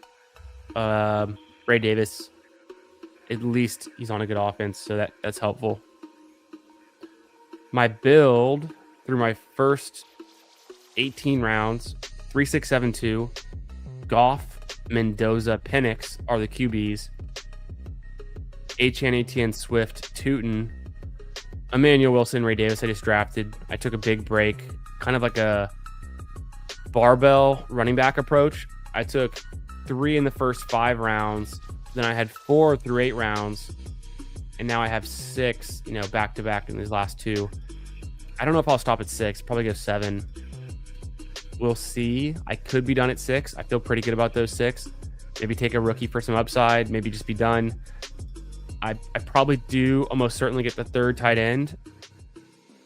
And now the question just comes, am I okay with my 7 wide receivers? I think I need to get 8 wide receivers on this team. I like London and Williams a lot. I have some uncertainty with Jordan Tyson and Denzel Boston, even Jaden Higgins. Trey Tucker has a really low floor, and then Isaac Tesla has a super low floor as well. So based on the profile of the players I've drafted, I'm going to go 8 wide receivers and either be done at running back, or just, if I don't like any of the tight end options, I pivot and say, hey, you know what, I'm done at tight end, because I really don't like the tight ends that are available here that much. Freiermuth would be my favorite. We drafted him last time too. The guy next to me, he now has 4 QBs with Simpson, Kirk Cousins, McCarthy, and Willis. Not a bad approach considering the way he drafted to kind of lock up 4 QBs. I don't mind going 4 QBs in a situation like this, but I mostly go 3 QB in 20 rounds. I'll take a 4 QB once in like a blue moon kind of thing, but I think it works for him here in like an interesting way.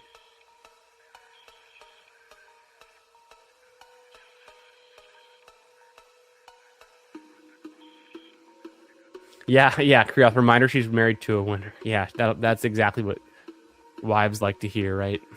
It's a great excuse. Okay, so if I'm done at running back,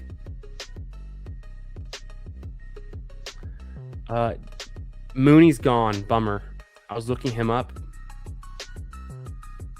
If I'm done at running back, I could do Jacoby Lane. I could do Bateman, Jeremy Bernard. Jack Besh is kind of interesting. Just take another Raider. I kind of like the Jack Besh pick. Maybe he's relevant this year. I like Devin Neal right there where he just went.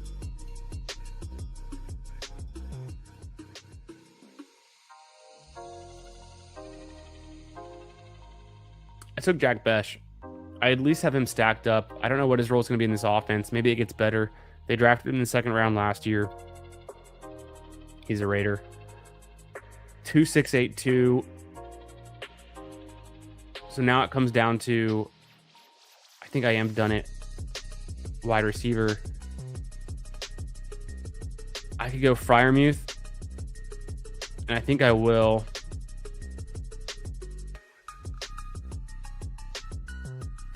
Michael Mayer is kind of an interesting pick.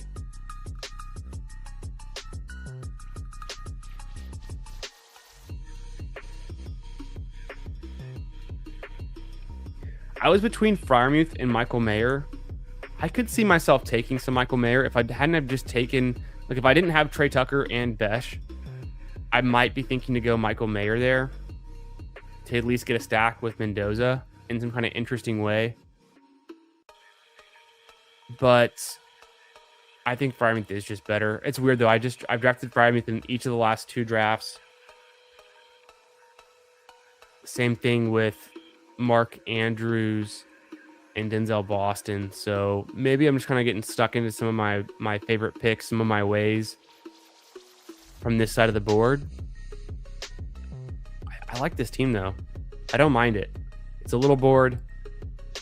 It's very balanced build, not paying too much at any one position. Kind of the way I usually like to play it. Mooney is who I was thinking of to replace Besh here. I like the Ollie Gordon and the Devin Neal. Ollie Gordon wouldn't have worked as great on this team where I have Achane. I'm kind of just banking on Achane being the guy you need and taking over more of his backfield touches and not splitting as much with Ollie Gordon in this situation. But I guess you could also make the case that Ollie Gordon is like a useful spike week complement in some ways sometimes.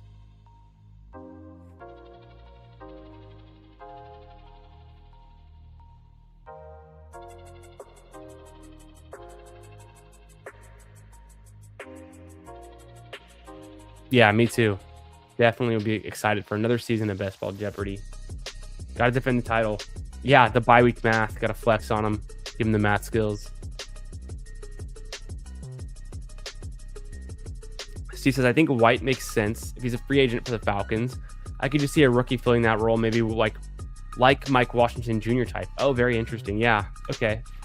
That's what's going to be fun about the Combine next week is we'll start to see which of these openings on teams in the like running back, wide receiver, that these rookies could potentially be good fits for. I think it'll come to light even more during the Combine. There'll be some rumors swirling, things like that. But Steve always has his finger on the pulse of the rookies. He's been talking a lot of rookies this offseason already, so I like that comp. I'm taking notes. Yeah, maybe I could create Katron Allen to Atlanta. Okay. Or Singleton. Just adding a rookie. Yeah, that makes sense. And maybe like a free agent too just kind of comes in. Yo, what's up, Bill? How we doing, brother? Yeah, like a Mike Washington. Okay, we got a lot of fans of the Mike Washington pick too. Interesting.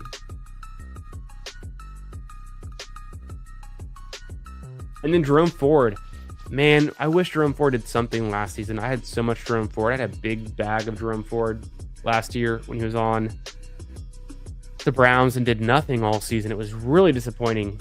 But yeah, the connection to Stefanski from the Browns, he could be a guy. I think ideally he could be a 80% Algier. That's not a bad idea. That's pretty interesting. I hadn't thought about that yet. Indy needs a backup upgrade. I would definitely agree with that. Giddens did nothing. Didn't really work.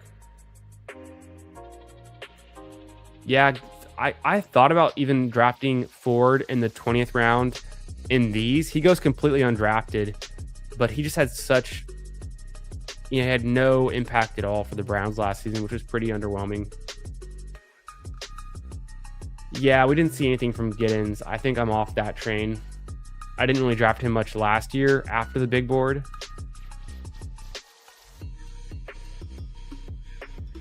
Exactly. Yeah, and Jonathan Taylor was not giving up work to anyone, so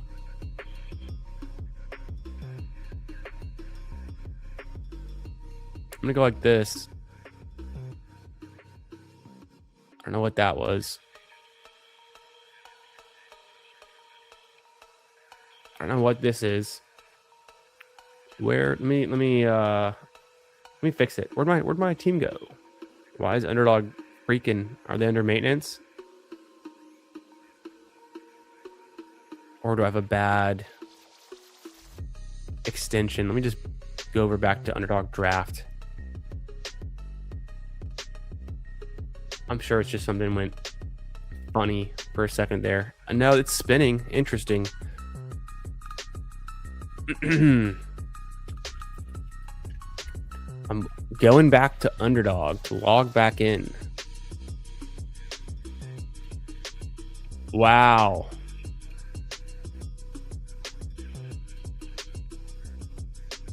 Oh. I wasn't reading. I wasn't reading what it was saying. It was I had zoomed in too much for the effect of having a big draft board, and it was messing up the resolution or the size or something. That was interesting. Okay, little board. So it's my second finished little board, but I've got a bunch of little board slows going is how I've been playing the little board. 3-6-8-3, Jared Goff with Jameson Williams and Isaac Tesla, Fernando Mendoza with Trey Tucker and Jack Besh. I got Michael Penix with Drake London. So stacked up pocket passing quarterbacks. Achane, ETN, Swift, and then got a decent value on Tootin. Came back with Emmanuel Wilson, Ray Davis later on. The aforementioned London and Williams. I got Jordan Tyson, Denzel Boston, maybe a year two breakout for Jaden Higgins. Like I said, Trey Tucker, Tesla, Besh. Then I got Kraft, Mark Andrews, and Pat Freiermuth. Good inline blocking tight ends. Going to be on the field in the red zone. The team, they run the ball. No, it's a play action pass. It's a fade in the corner to Tucker Kraft, Mark Andrews, Pat Freiermuth. Maybe they cut. The most forgettable guy right now, Jonnu Smith, in that offense last year. And maybe Aaron Rodgers leans on Pat Freiermuth to be their second or third top target and not just the running backs like last year with all the dump offs. Maybe more goes to Pat Freiermuth. Who knows? They also need to draft a wide receiver. So maybe the Steelers get a Denzel Boston or Jordan Tyson. Could be. I don't mind this team. This team's totally decent. Jordan James did nothing. He's getting steamed. I don't understand this at all.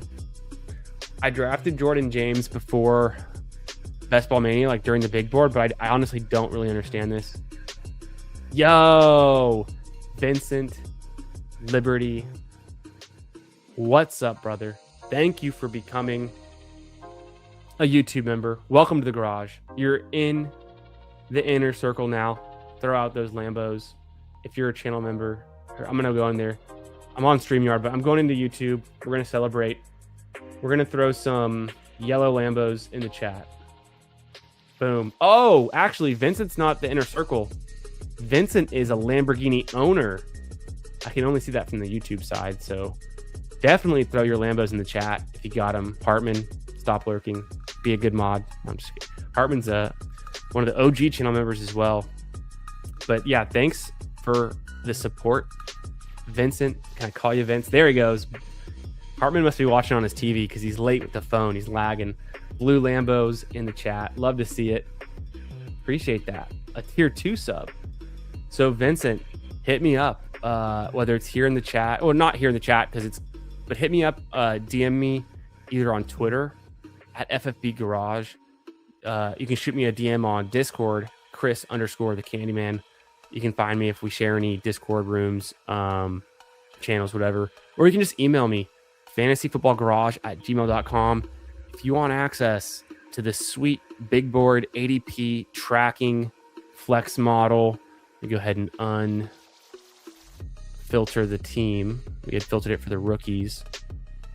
I update it every Monday and every Friday with live ADPs. I track positional rankings, risers, fallers, all of the good stuff. We have data from last year that we can play with. You can build out a team in the flex model.